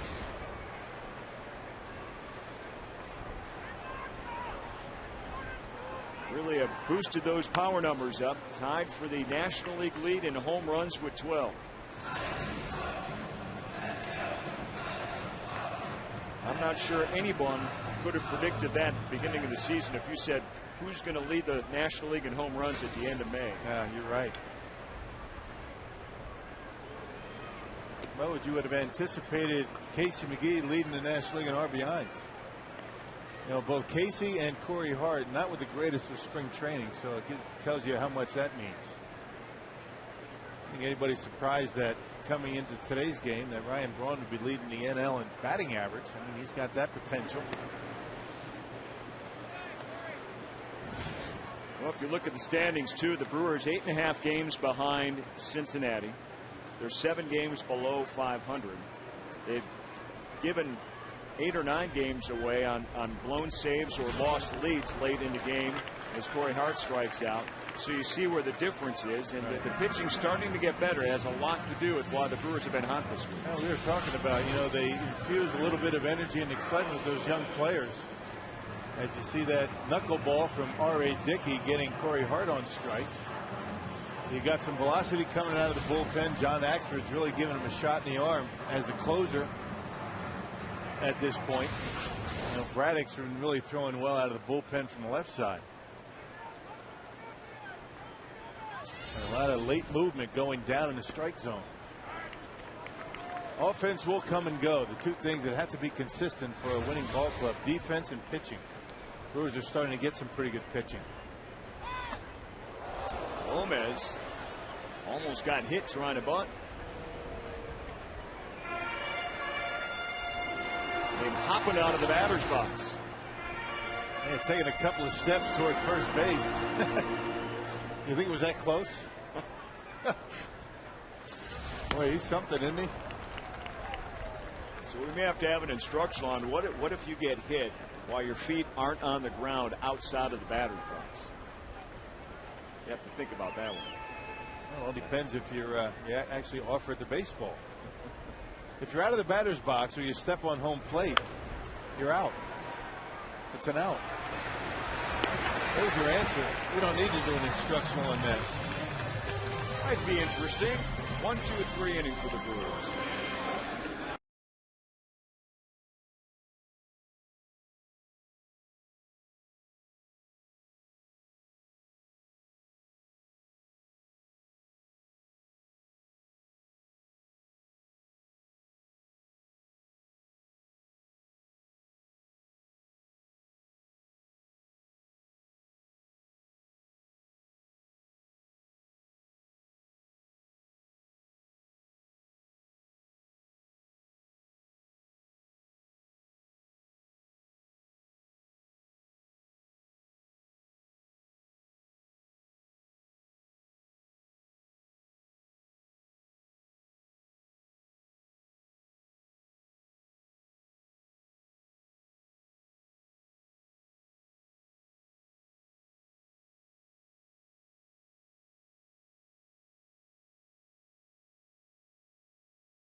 By the new Miller Lite Vortex bottle, taste greatness. And by Toyota. Thank you for standing by us. For more information, visit buyatoyota.com.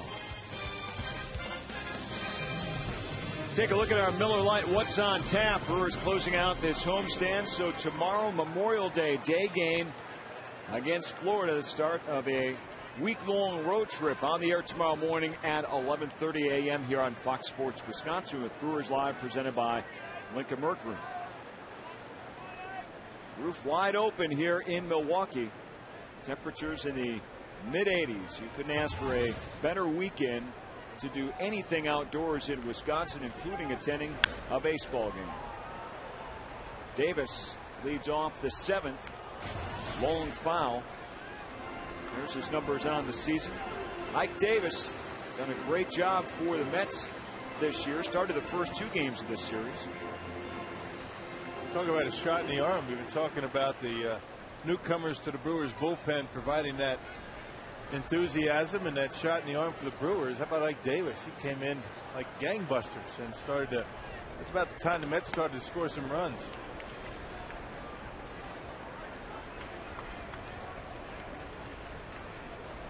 Ike Davis has been so good coming up through the minor league system. He skipped AAA. He's one of the few that could do that and come up here and contribute on the major league level. Just a year ago, he was at single A, then double A, and here this year now on the major league level.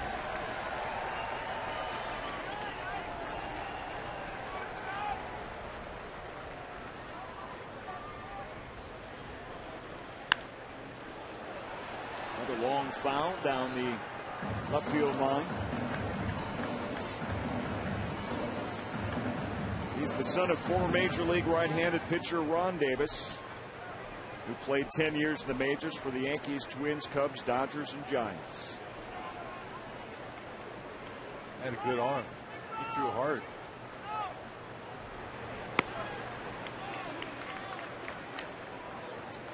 Davis draws the full count now on Suppan.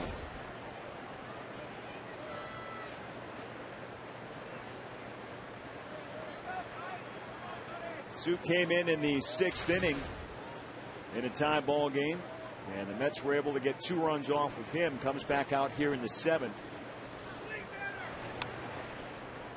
The bullpen yesterday having to go 6 innings as Manny Parra could go just 3 in a starting role.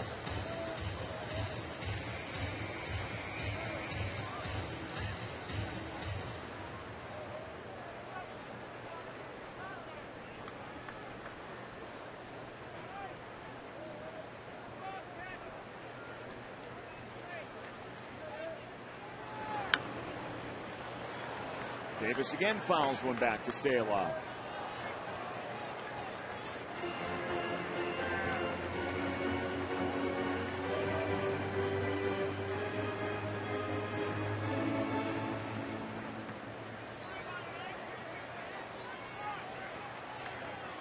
All 3 games in this series have been close. The pitchers' duel on Friday night, scoreless, and then ending in the final at bat for the Brewers' victory. Davis called strike 3, so Sup getting that outside corner that we did not see Wolf get. All of a sudden, those edges starting to expand just a little bit. A slider off the outside corner, and Mark Carlson, for whatever reason, starting to call that outside strike. It wasn't there when Randy Wolf was on the mound. Wolf labored to 114 pitches through the 5 innings, so Sup will take it. David right up with 1 down here in the 7th.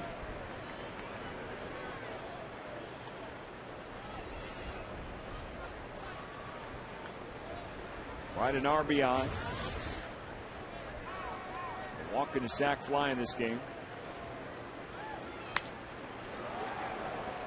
Braun, deep left, can't get it, bounces over his head for a ground rule double. That ball just rocketed out and went over the head of Ryan Braun. Boy, off the bat, it didn't sound like he got it on the sweet spot, but that ball carried pretty well. David Wright, big, strong, right-handed hitter. I think Ryan misjudged his ball just a little bit. I don't think he thought it was hit that hard. Got pretty good extension. It sounded like he got it down on the end of the bat. Ryan, I think, thought he had it all the way, but just came up empty. A ground rule double.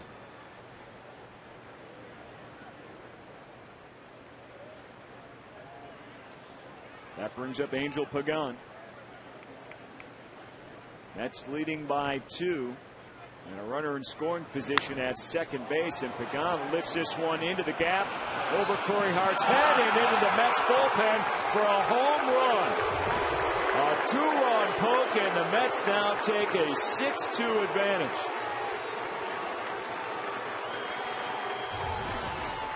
Just like that, 2 runs on back-to-back pitches, double home run. Pagan picking on the first pitch and knocking it on out of here into that Met bullpen. A rough go of it for Jeff Suppan. Looked like a changeup that stayed a little bit up in the strike zone, trying to get away from Pagan, but able to wait back long enough to get enough of it and give the Mets a 4-run lead. That's Pagan's 4th home run of the season as Jeff Francoeur steps in. Still only 1 down here in the 7th inning for the Mets. They have scored 4 runs off Jeff Suppan over the last inning plus. This one hit hard to right. Corey Hart on the run over his head, and another ground rule double as this one bounces into the Mets bullpen.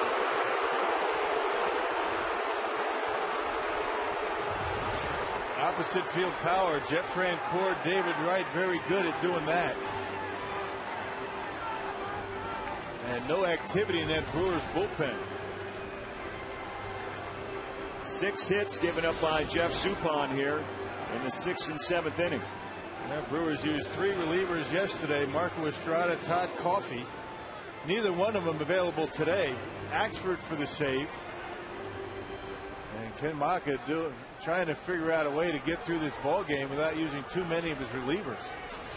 Brewers don't have an off day until next Monday, a week from tomorrow. They travel after the game and go to Florida and then play the afternoon game tomorrow, so a fairly quick turnaround. Rick Peterson now will come out and talk to Soup.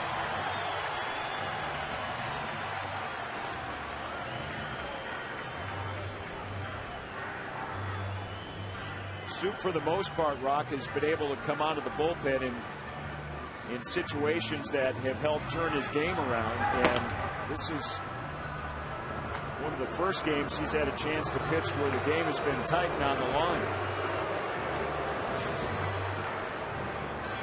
Just one of those things, it's all, command is an issue for every pitcher, but very important for Suppan, who doesn't throw all that hard, 88, 89 miles an hour with a fastball. He leaves his off-speed pitches up. Hitters get pretty good swings at him. Henry Blanco now ahead of Soup, 2-0 in the count. Good day at the plate for Blanco. A double, a single, scored a run.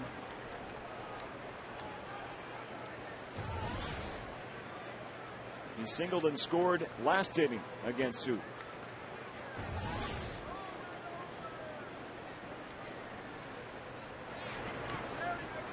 Ball bounces away from LaCroix. Francoeur stays at second. So after getting Davis on the cold, 3rd strike to open up the 7th inning, 3 consecutive extra base hits, 2 doubles and a home run for the Mets.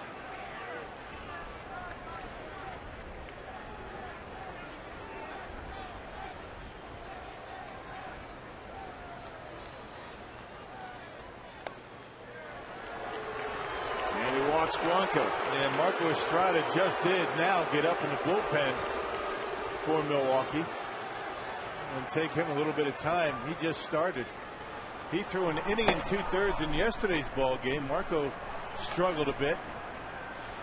Estrada giving up 3 runs in that inning and 2/3 yesterday. And Ken Maka would prefer not to have to use Estrada again today. All comes down to the starts. 5-inning start. A lot of pitches for Randy Wolf, and that's the reason why Jeff Suppan's been pressed into duty today. R.A. Dickey will get his 4th plate appearance. The pitcher bunts and pops it up, but no one can get to it in time. Fans, for just $18, see the Brew Crew and the Zoo. Get 1 Terrace Reserve ticket to your choice of select Brewer games and 1 adult admission ticket to Milwaukee County Zoo, plus a free tote bag. To purchase tickets, call 414-902-4000 or visit brewers.com/zoo.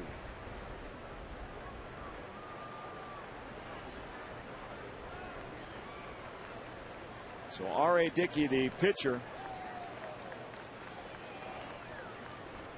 with his 4th at-bat of the game.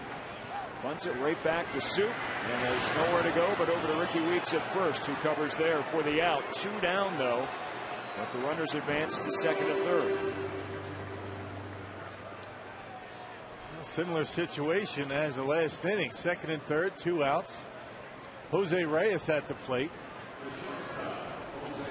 Reyes walked intentionally the last time this situation came up. Reyes a career batting average at .333 against Suppan, and that's going to be it.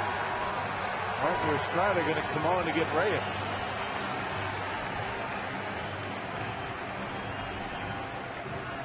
So Soup goes an inning and 2/3 here in relief and gives up 4 runs.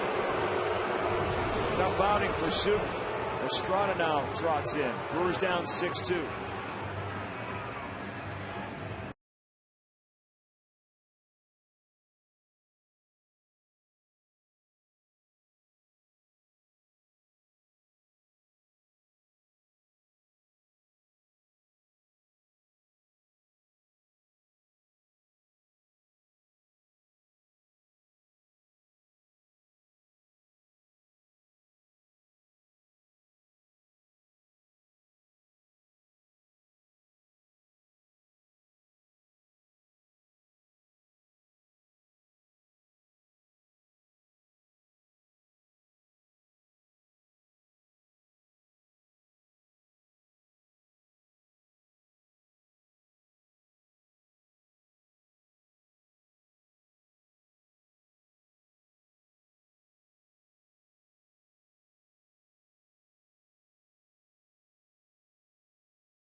members to this year's All-Star game by voting up to 25 times at Brewers.com. Vote early, vote often, vote today at Brewers.com.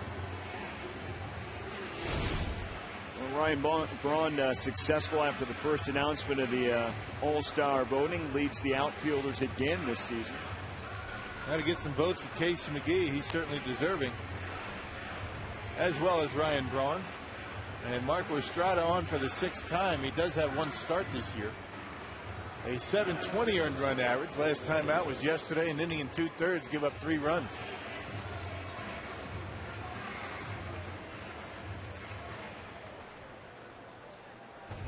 So Estrada's going to face Jose Reyes.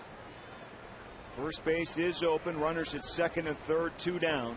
The Mets have scored 2 runs in each of the last 2 opportunities here in the 6th and 7th inning. Reyes swings and misses for strike 1.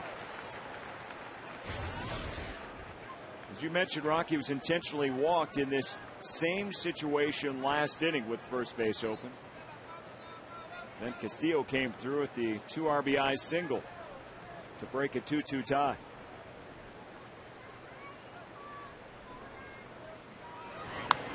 Well, you can understand why Ken Maka wanted to do that. You know, Jose Reyes had a .333 batting average against Suppan. Castillo, on the other hand, 188. So you go with the matchups. He preferred the matchup with Castillo, who ended up getting the base hit to drive in 2 runs.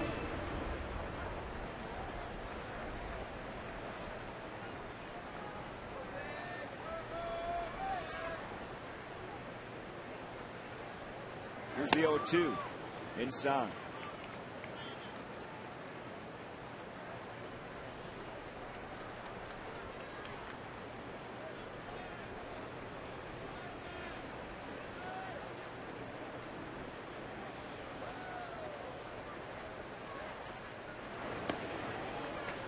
Estrada misses again. 2-2's the count. So the Mets came into this game with the second worst road record in the majors at just 6-16. You flip those numbers around and better. That's how good this team is at home, but not away from New York. Reyes strikes out. They get 2 more, however, here in the 7th inning. And it's the Mets 6-2 over Milwaukee. And it's time to keep them in mind here on Memorial Day weekend.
Park, the Brewers will have some work to do, trailing 6-2.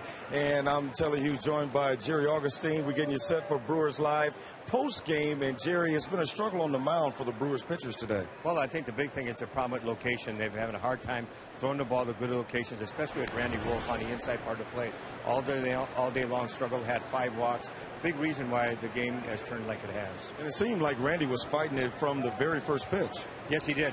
He couldn't control his breaking ball, couldn't get the fastball or his breaking ball, and it looked like his cutter had a hard time with it, caused him to have a lot of walks. 114 pitches in 5 innings, caused him to come out of the ball game. Well, we'll have much more on the Brewers Hurlers. Plus, we have our on-field instructional. It's catching the ball and playing the ball off the wall. We'll have that, but we'll see if there's some more late-inning dramatics for the Brewers here this afternoon. Craig and Rock. Okay, Telly and Jerry, thanks very much. Joe Inglet with 1 down now is going to pinch hit in the pitcher spot, which is number 8 in the order here today for Ken Maka. That actually worked out pretty well back in the second inning. Inglet swings at the first pitch and gets the base hit in the left. Works out pretty well here too in the pinch hit form. Yeah, still another pinch hit by Joe Inglet. Boy, he's been tremendous coming off the bench this year. His 8th pinch hit, 8 for 22. And the 20th pinch hit for the Brewers as a team. A much improved area for Milwaukee. And Joe Inglet still nursing that sore ankle, and Dave Bush will come on to pinch run. We saw Trevor Hoffman warming up in the Brewer bullpen. Ken Maka said before the game he really wanted to get Hoffman into this contest. Get him some work, try to keep him sharp. So Bush over at first for Alcides Escobar with 1 down as the Brewers continue to work against Mets starter R.A. Dickey.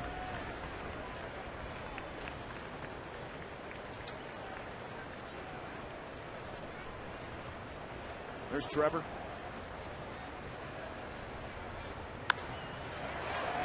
Straightaway center. Pagan takes the liner for the 2nd out.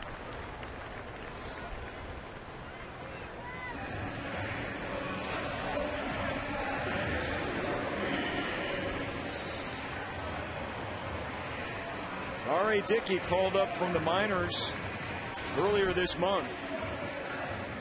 Has been in and out of the minors and majors over most of his professional career. Hasn't really stuck real long with one team. Yeah, 8 starts in Buffalo, AAA for the Mets. A 4-2 record, a 2.23 ERA. As you mentioned, a few years ago, he was in the Brewers AAA system. Ricky Weeks to left and deep. And out of here. Weeks' 2nd home run of the game, his 4th career multi-home run game, and just that fast the Brewers are right back in it. A 2-run pop, and they're within 6-4. No doubt it for Ricky Weeks. As soon as it left the bat, you knew it was going to be out of here. Another high knuckleball from R.A. Dickey. Right down the middle of the plate. About belt high, and Ricky Weeks, as soon as he made contact, knew that was a home run. Our Jimmy John's delivery of the game, Ricky Weeks. R.A. Dickey knew it was a home run. He's watching the reaction of Ricky Weeks.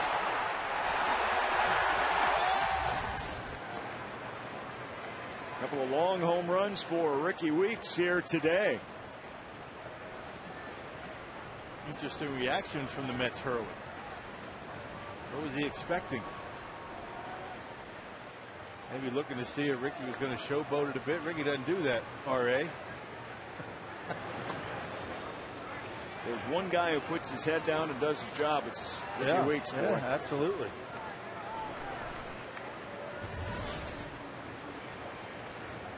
Pitch count now at 98. Highest count was 22 way back in the 2nd inning. Grounded to right. Davis to Dickey, and they get Rome. But the Brewer home run bat. courtesy of Ricky Weeks coming alive for the second time in this ball game. And the Brewers get within 2 runs. They were down by 4, now just down 2. Still plenty of time to go. 2 full innings of baseball at 6-4 Mets.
With them, and we are definitely going to be seeing a couple of isolated storms fire up, but for the most part you're looking at some dry weather. Out at first pitch, very toasty, 88, and we'll keep it hot.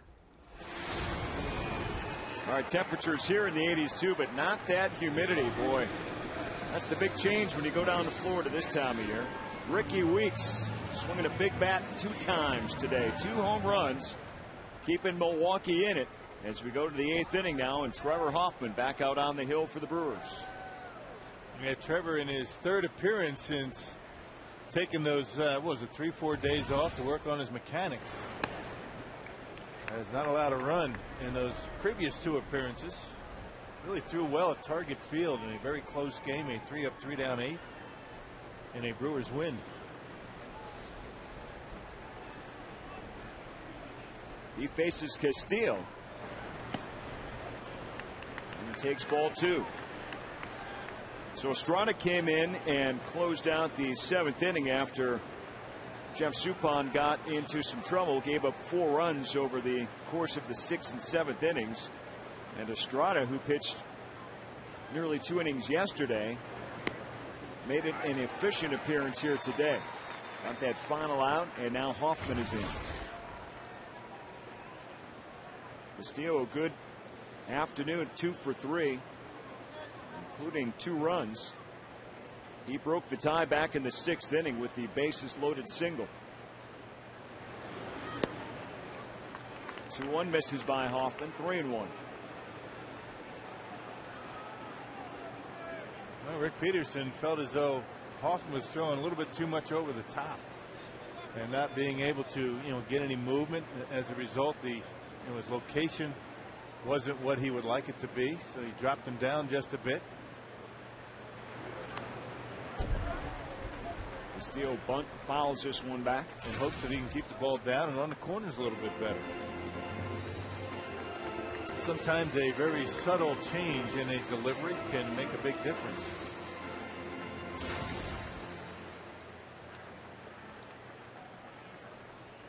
And he knows he needs to be out there throwing the baseball to get back in his groove and get back to the Trevor Hoffman he knows and we know. This one chopped up the middle. Escobar cuts it off for the first down. Well, this is an important inning for Trevor Hoffman and the Brewers. You got to keep the Mets off the board for a couple of innings and in hopes that the bats get going again. It's really been the Ricky Weeks show here today. offensively. 3 RBIs on 2 home runs. The other run delivered by Alcides Escobar. So the number 1 and number 9 hitter here today, producing the runs for the Brewers. Jason Bay now faces Hoffman. 0 for 2 on the afternoon. Also has 2 walks.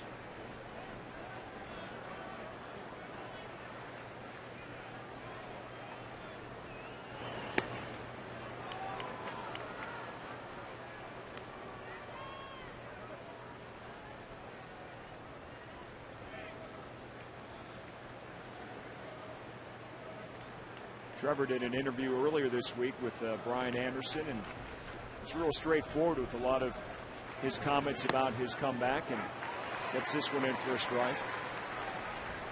We keep using the word comeback, but he really doesn't think it is a comeback at all. No, you don't want to use those terms with Trevor. Nope. He doesn't feel like he's been anywhere. I mean, he's just a couple of minor adjustments, and he hopes that he's going to be able to get back to his old ways. One thing's for sure, though, the way John Axford's been throwing the baseball in that closer situation is going to be very difficult for Ken Maka to take him out.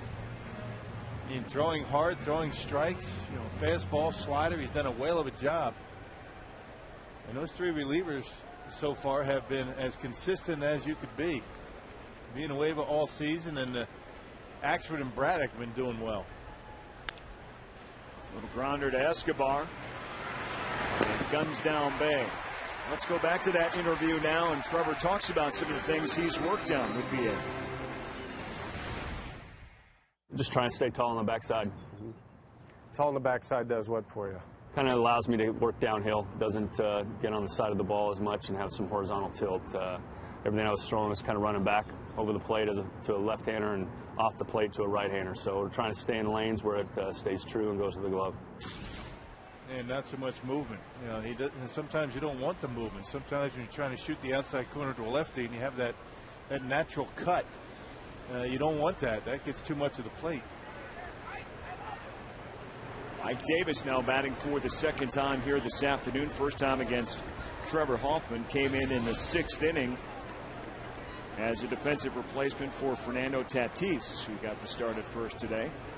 And the Brewers used that shift with Escobar coming all the way over to the second base side of the bag, and Ricky Weeks filling that gap in right field.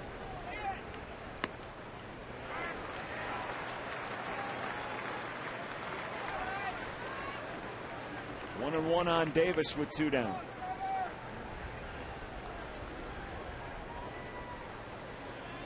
You mentioned Maka and using Axford. He said after the game yesterday, how can I not use John Axford there right now? And how can he not? You're right. I mean, he's been that good. What's been the key for Axford, other than staying healthy, of course, is throwing strikes, and he's been able to do that. Throwing 95 to 97 miles an hour with a fastball, slider about 89. He's been great. He was on with Drew Olson on Brewers Live pregame. A nice interview. Talked about his handlebar mustache he used on Throwback Day. High pop-up right field, Corey Hart settling in. And that's the final out of the 8th inning. So Hoffman pitches a good 8th, giving a chance for Prince Fielder to come up to the plate. He will lead off the bottom half of 8 for Milwaukee.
For just 16 bucks, get one Terrace Reserve ticket to select Brewers games and one 2010 adult admission ticket to the Harley-Davidson Museum. To purchase tickets, call 414-902-4000 or visit brewers.com/HD double play. Harley-Davidson deck looking pretty good here this afternoon. Got some sunshine earlier, in the shade now. Pedro Feliciano now pitching for the Mets here in the 8th inning. He's a late inning specialist, has 6 holds on the season, faces Prince Fielder as the Brewers open up. He has been very good. 18 strikeouts in just shy of 21 innings, a 2.18 ERA. And has been doing a pretty good job, not only against left-handers, but right-handers as well. Good setup, man. So the lefty facing the lefty Prince Fielder as Braddock gets loose in that Brewer bullpen.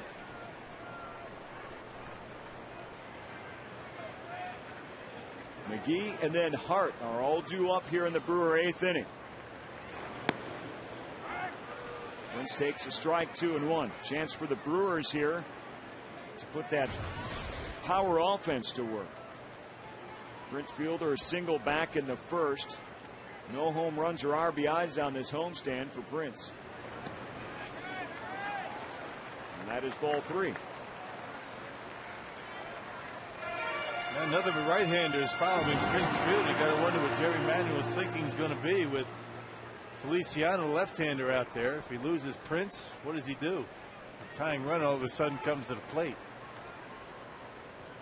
Here's the 3-1. Prince to left, high fly ball, and that's going to reach the seats in the first row foul. Yeah, very tough on left-handed batters with that low 3/4 delivery. Really makes it tough for a left-hander to keep that front shoulder closed. And he has that sweeping slider that stays away from lefties.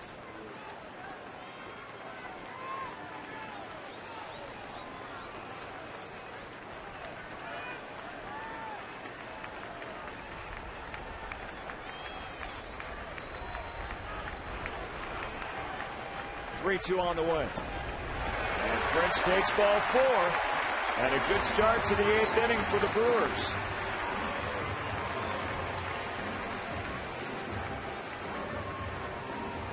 Jerry Manuel's going to come out and make a pitching change as Corey Hart's due up. Well, good job by Prince getting the count in his favor, 2-0. A couple of sliders that missed the outside corner. Not by much. He was able to throw the fastball right out there. That slider was giving him a problem that entire at bat. And finally missed. Prince able to lay off a low fastball. Well, good at bat for Prince, bringing the tying run to the plate. So Elmer DeScent is due to come on for the Mets to face Corey Hart when we come back.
For Descends as Descends comes in, making his second consecutive appearance against the Brewers here this afternoon. Yeah, pitched 2 scoreless in yesterday's ball game.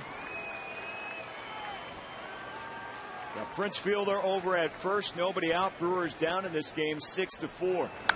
McGee hammers one. That will drift foul down the right field line. Descends called up from AAA. Yeah, most of his numbers this year came in yesterday's ball game. Allowed 1 base hit, no runs. Only 2 2/3 so far this year.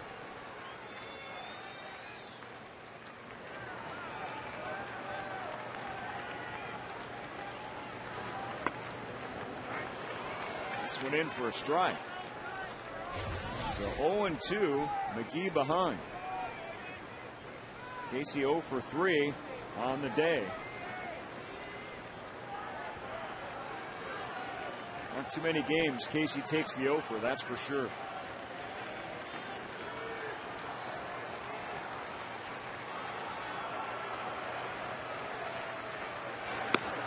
This one way outside, 1-2.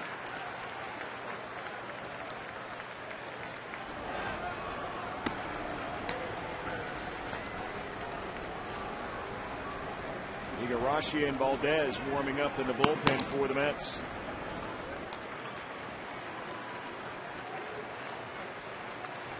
McGee just 1 hit in this series, and it came back in game 1, his first at bat, a double.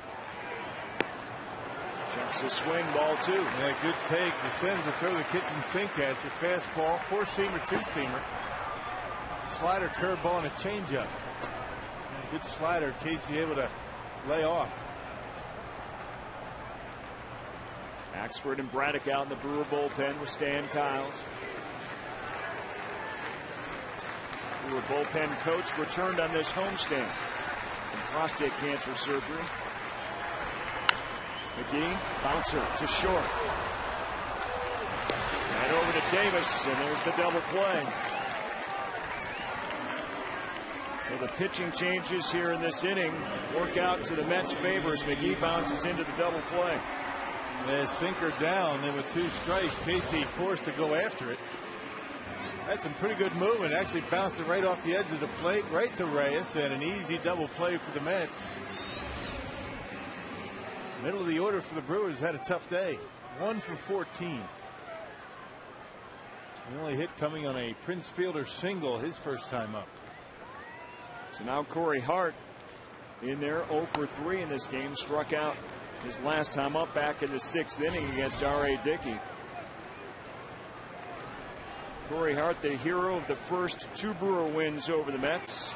In fact, he was the second player in Major League history to hit a walk-off home run and then hit a first-inning grand slam in the team's next game. Hank Aaron, the only other player to do that when he was with the Braves here in Milwaukee. Hart flies out, and it turns out to be a 1-2-3 inning.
Let's get on the board first. A sacrifice fly by Wright. It was 1-0, but Weeks counters with a solo home run to lead it off for Milwaukee in the first 1-1. And then Escobar in the second inning puts Milwaukee up 2-1. But the pitcher, R.A. Dickey, back in the fourth, ties the game at 2. Castillo then helps give the Mets a 4-2 lead, and Pagan a 6-2 lead on the 2-run home run.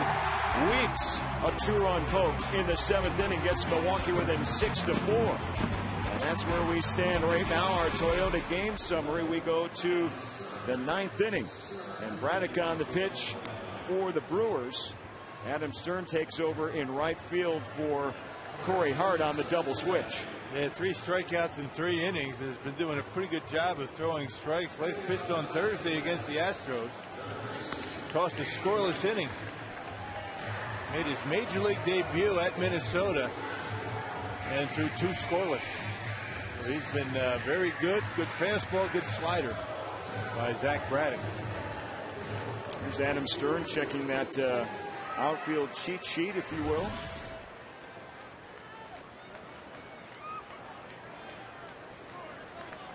He came in on the double switch as Corey Hart went out. So the pitcher spot now in Hart's position.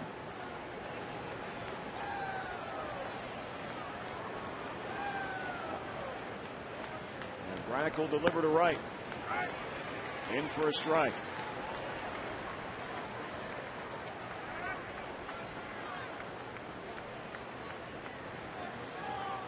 There's Francisco Rodriguez, the Mets closer, getting loose in a 6-4 game. And Wright opens up the ninth with the base hit.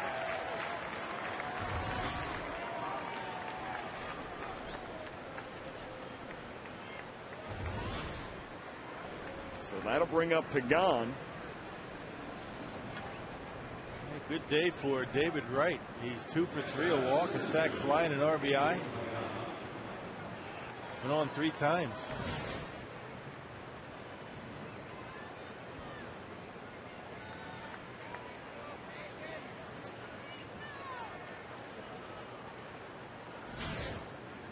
And Pagan squares to bunt.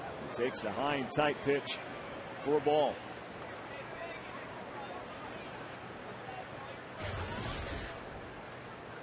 Mets trying to get that runner over into scoring position. Yeah, trying to get that 3rd run, which makes it much more difficult on the opposition, the Brewers.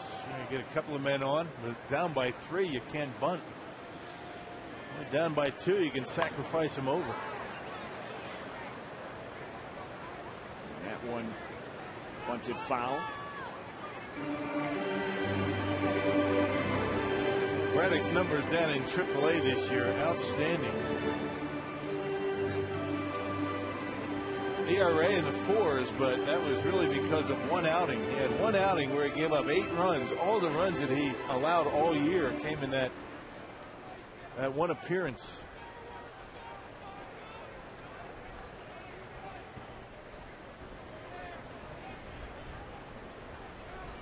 And a look right back over the first, keeping an eye on him.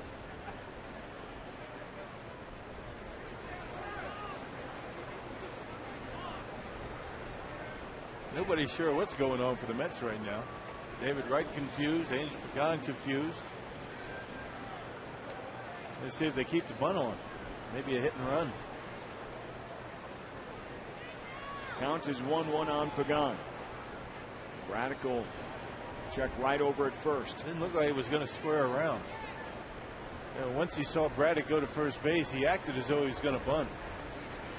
Here's Chip Hale, the third base coach for the Mets. Let's see if they're back on the same page now. Not much of a lead for David Wright. There he goes. And this is hit into left. Braun's going to catch up to it. They're going to hold the runner at third. And Pagan drops into second base with a double. And the Mets in business here with nobody out. Runners at second and third. Yeah, with all that confusion between Angel Pagan, David Wright, and the third base coach, you knew something was up. You just knew that it wasn't going to be a regular bunt. He squared around the bunt the first 2 times.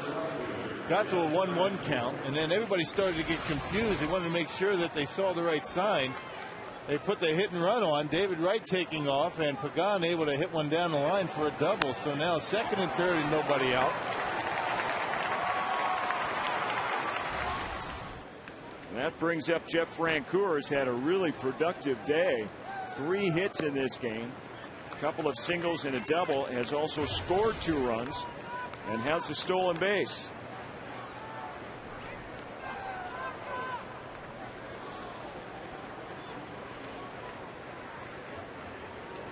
Chance to add to his 25 RBI total on the season. Fouls this one back.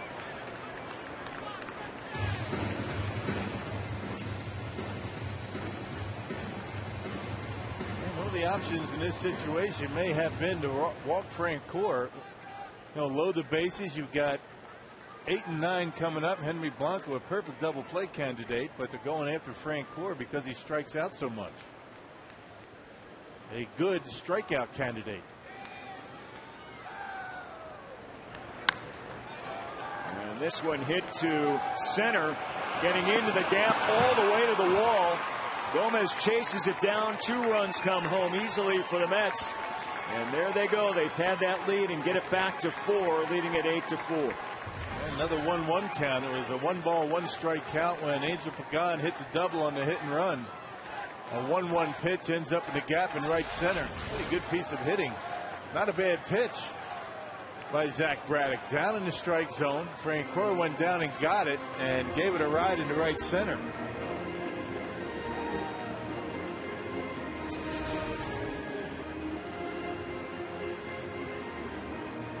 So an 8-4 lead now for New York here in the 9th inning.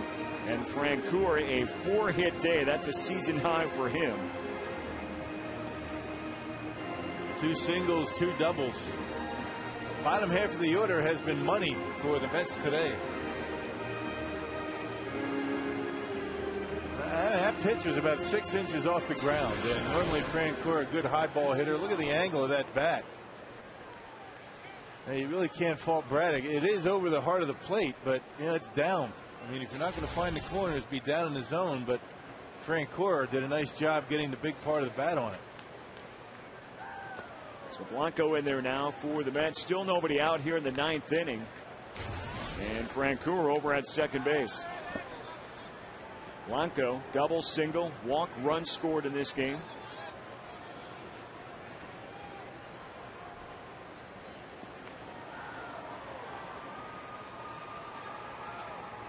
The 5, 6, 7, 8, 9 hitters doing a pretty nice job against Brewer pitching. Even R.A. Dickey batting at number 9 hole had an RBI single. They've got 11 of the 14 hits, bottom of the order. I'll say that's pretty good.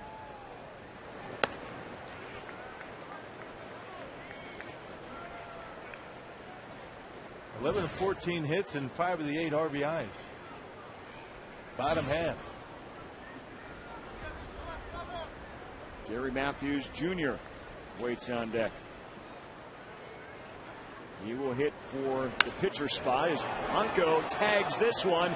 Gomez goes back, and it is off the wall. Another run coming home for the Mets. Blanco gets in with a double. And Braddock getting hit hard here in the 9th inning. Still nobody out. Getting some pretty good swings. A lot of the plate with his fastball. Velocity down just a bit for Braddock. Everything hit right on the money by the Mets in this inning. You can see the location of the fastball down the middle. Not the velocity that we've seen from Braddock in his first couple of appearances. And Henry Blanco with a pretty good day.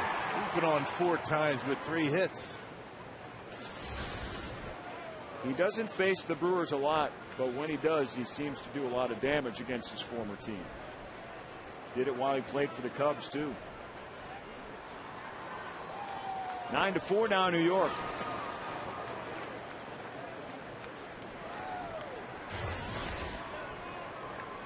Jerry Matthews Jr.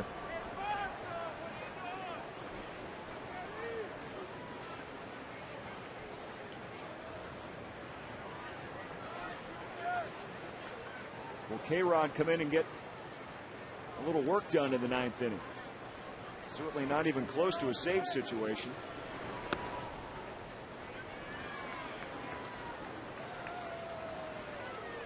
Matthews now ahead 2-0.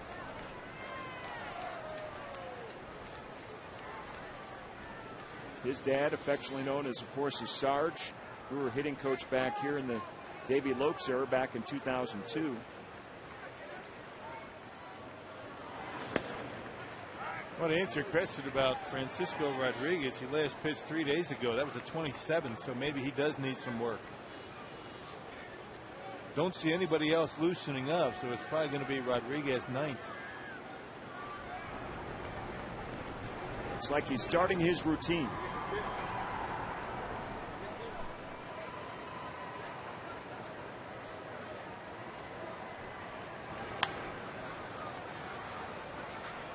Fielder gives chase, and that hits the top of the Brewer dugout, foul.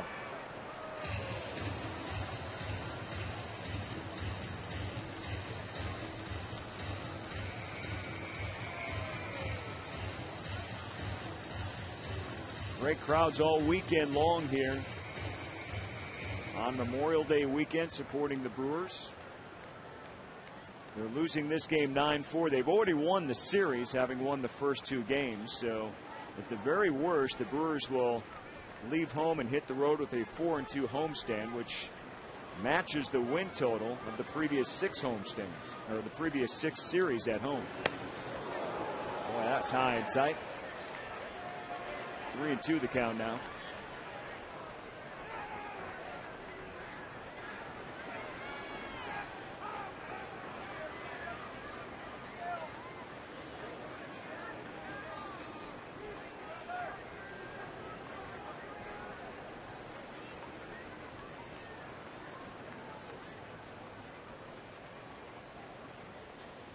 Braddock delivers and misses and walks Matthews.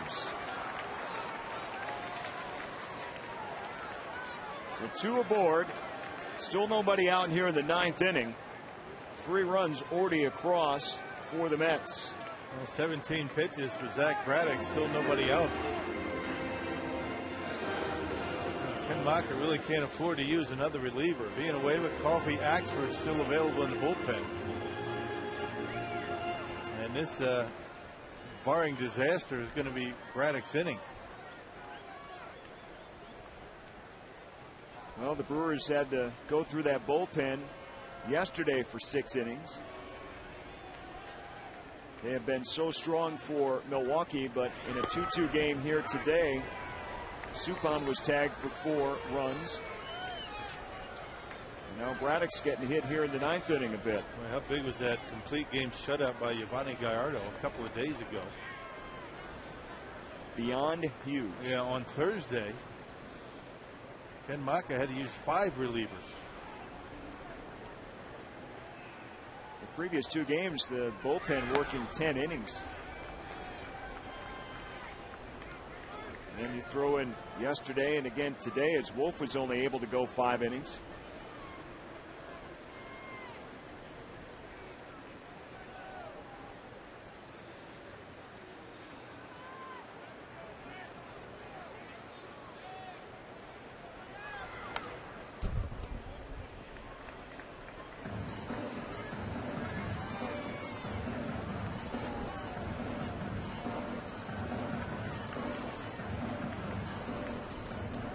Well, there sure was a scary moment in baseball yesterday, Rock. You know, when David Huff got hit, the Indians pitcher, with that liner that A-Rod hit. That ball bounced off his head all the way to right field. Yeah. No concussion, no bleeding, no memory loss, no brain damage. Remained alert the whole time. Very fortunate scenario.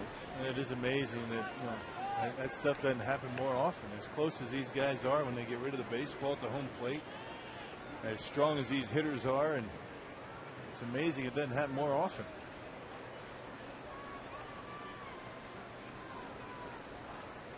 And then ironically, on the flip side for the Angels yesterday, you know, Kendry Morales hit a walk-off grand slam, and while he was celebrating, fractured his leg. He's going to be lost for the season. Brewers are going to see the Angels in interleague play in a couple of weeks. He was their leading hitter, 290, 11 home runs, and 39 RBIs.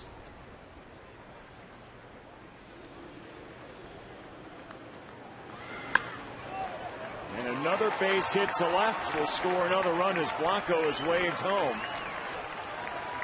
And the Mets have put a 10 spot on Brewer pitching here this afternoon. Now the Brewers are going to be forced to get another reliever up in the bullpen. I mean, really no choice. So 22 pitches now for Braddock. Still nobody out. 5 hits and a walk.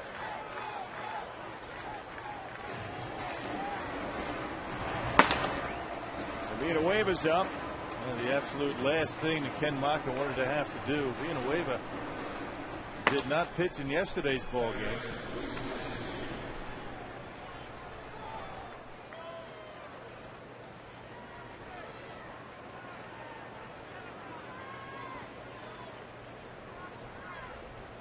Actually, yes, he did. He pitched in the 8th inning.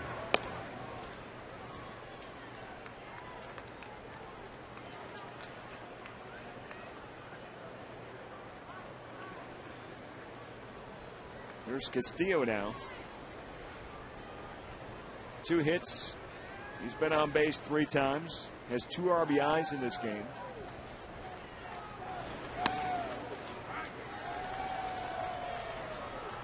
He's up for the 6th time here in the 9th inning.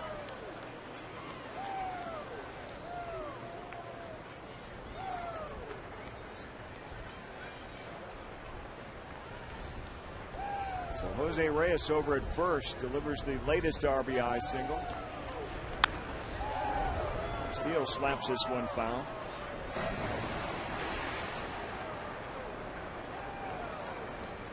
K-Rod more than ready now. Has had plenty of time.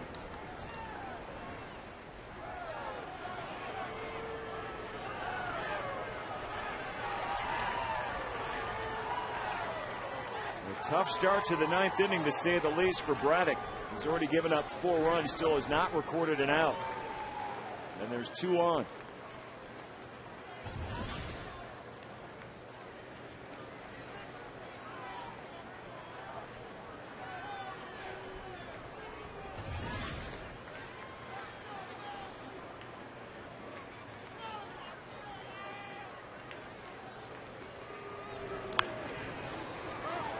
Castillo pops it up. Fielder, Weeks, and Stern all going after it. Fielder's got it in foul territory for the first out of the 9th. Nice catch by Prince. That wasn't an easy play. A long way to go for it. Finally, the first out of the 9th. And playing behind the runner, first and second. Watch Prince going back. Back to the infield and over the shoulder catch, a basket catch. Able to haul it in.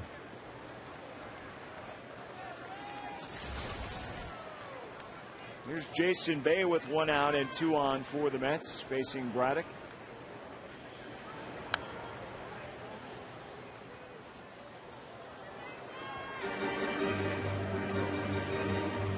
Jason Bay, a couple of walks earlier in the game. Officially 0 for 3.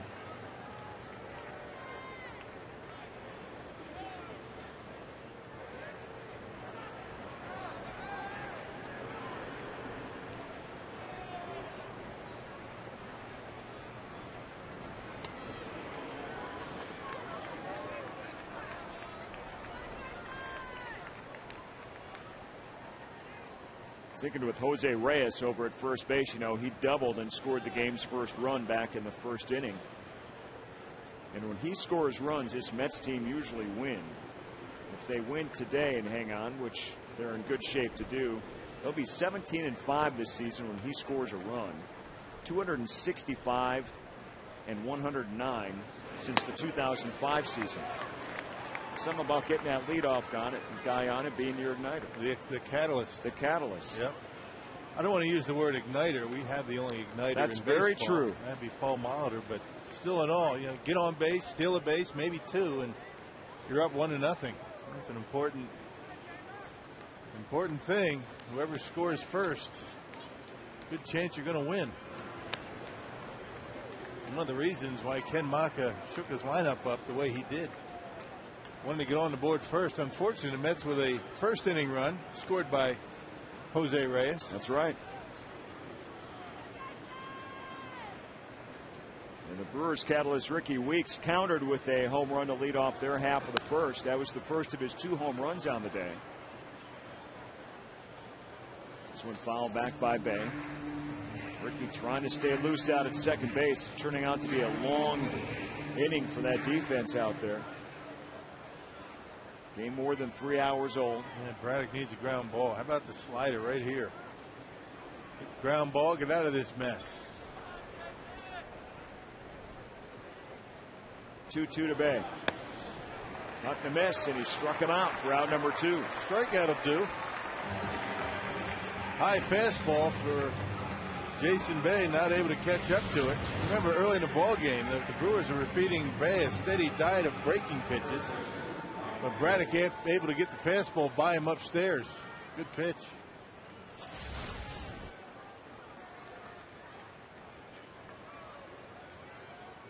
Two down now for Ike Davis.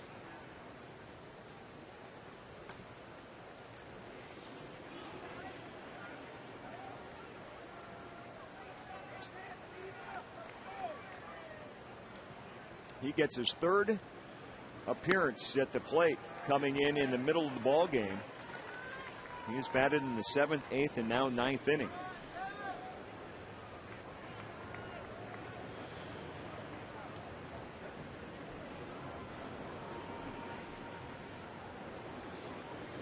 Two on, 2 down for the Mets. Braddock delivers. This one in for a strike. Davis, the 9th Met to bat here in the 9th inning.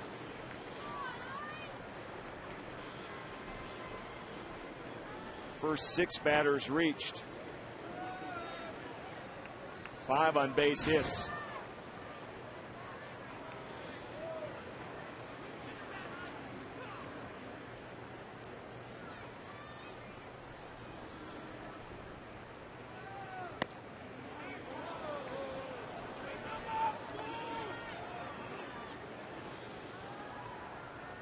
Braddock 35 pitches already here in this inning. 36.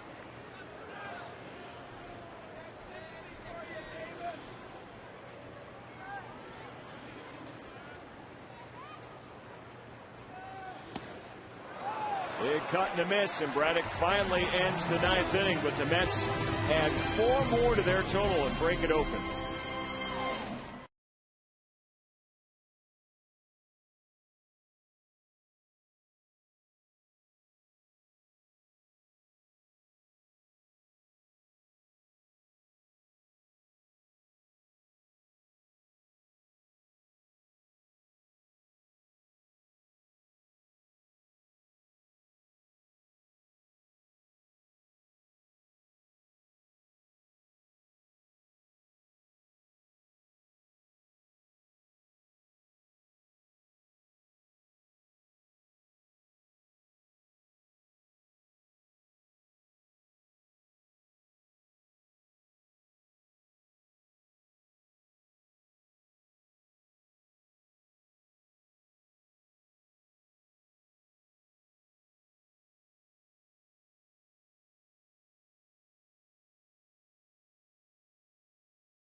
Our Menards player of the game, starting pitcher R.A. Dickey of the Mets. 98 pitches, 7 innings, 4 earned runs, 3 strikeouts. In line to beat the Brewers here today. Pitched for the Brewers minor league organization back in 2007 at AAA. And comes back several years later to get the win against his old club. Francisco Rodriguez has been waiting to come into the game and get some work in. Non-save situation for him, but he makes his 23rd appearance. Yeah, big fastball, good changeup. That changeup looks like a splitter, but it is a changeup as Gary Matthews Jr. takes over in left field. 9 for 11 in saves for Francisco Rodriguez. And Carlos Gomez will get to face him first. Gomez with a base hit back in the second inning and then was caught stealing for the first time this season. Henry Blanco gunned him down. Pretty good showing for Elmer Descends in this series. 3 scoreless innings against Milwaukee. That was a big inning that he threw in the 8th. The Brewers right in it. Leadoff walk, got the double play by Casey McGee. The ageless one, Elmer Descends. But the Mets were able to break it open. A 6-4 game by scoring 4 in the 9th inning.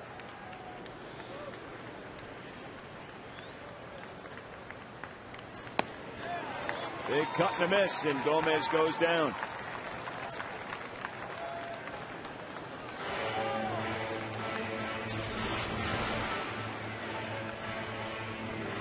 That fastball at about 92, 93 miles an hour up in the strike zone, and Gomez swings right through it. Against Rodriguez, you're always thinking in the back of your mind about that changeup, and that makes that fastball appear much quicker. He's got a good changeup, and just the idea of having him throw it to you makes his fastball even more effective. Jonathan Lucroy, a couple of singles and a run scored in this game.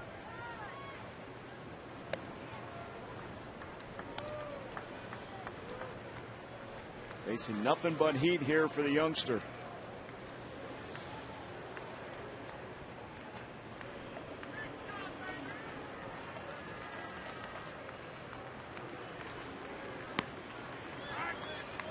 In for a strike. Back in 2008, LaCroix just breaking into his professional baseball career when K-Rod had his 62 saves for the Angels. 4-time All-Star, including last year in his first year with the Mets.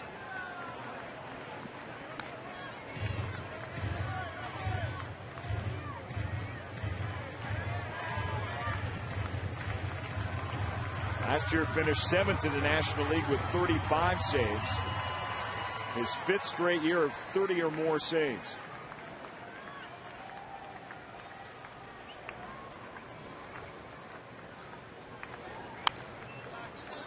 Roy fouls it back.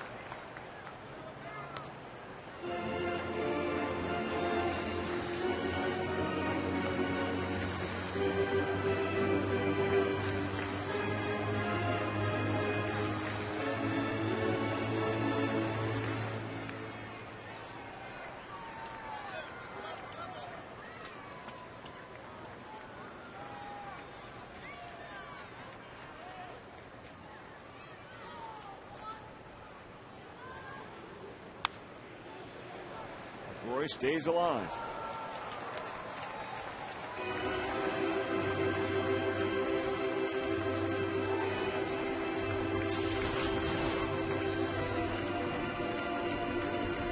Look out, everybody. I didn't get out of the way of that one. You gotta have a camera on your backside in case another one comes in here. Oh, really? Might help you out. Really? It might help you out. We have a camera on us. The whole game.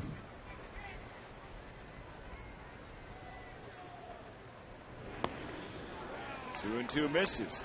Yeah, part of what makes Rodriguez so tough to hit is that big delivery, the high leg kick. He's all arms and legs coming at you. He doesn't throw that hard, really. You just got to pick out a spot where you think that ball's coming from and try to avoid following that arm around as it comes at you. So you go from a knuckleballer to... Knuckleballers don't even need to ice down. That's right. He's still out in the dugout. R.A. Dickey. LaCroix going the other way this time. Staying alive.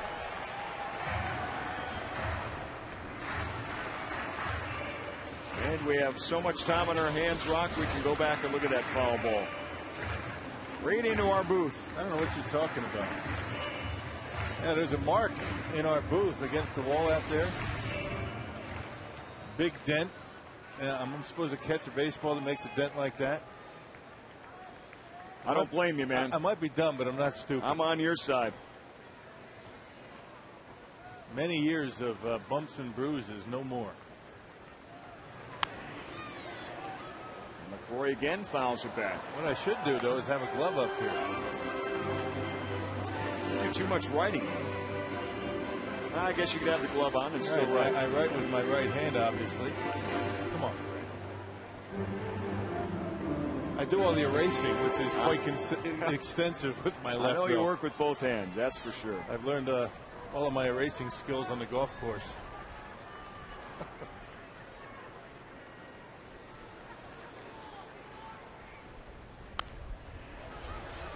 And he's trying to give us an opportunity here. LaFleur really staying alive. This one right over our heads.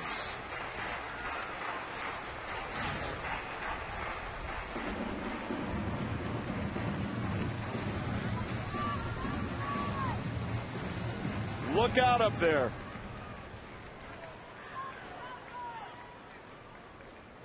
So you can't hold a baby and have a glove in your hand at the same time. That doesn't work either.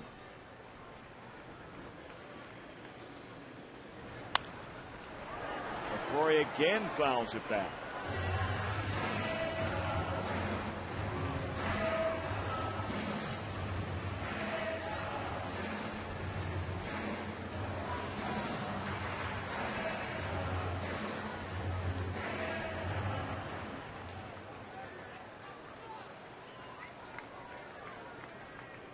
Guys from the military on hand. Memorial Day weekend honoring our veterans.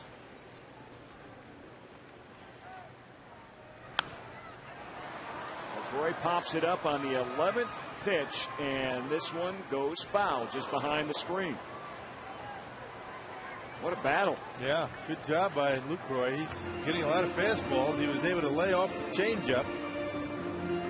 They had a big lead. Rodriguez didn't want to walk him, throwing him all fastballs. That's some pretty good pitches to hit, but only able to foul him back.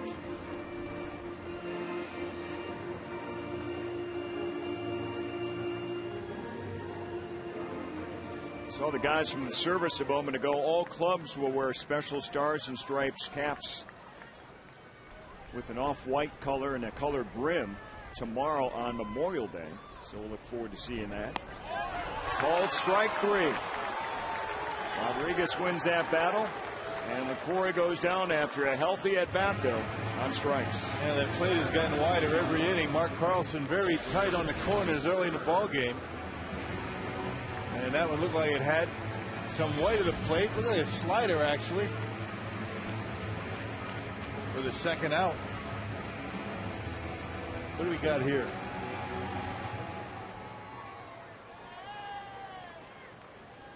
Well, he's enjoying a beverage. It's his weekend off. Well done. Adam Stern bats for the first time today. Adam Stern racking up some frequent flyer miles over the last week or so, getting called up and down from the minors 3 times. He came in on the double switch in the 9th inning to play right field. Brewers went through a stretch of games shorthanded. They ran into a good time for it, though, during interleague play last weekend, but it kind of caught up to him here in the beginning part of the homestand when Randy Wolf had to pinch hit. They finally had to put Jody Garrett on the disabled list with a sore heel.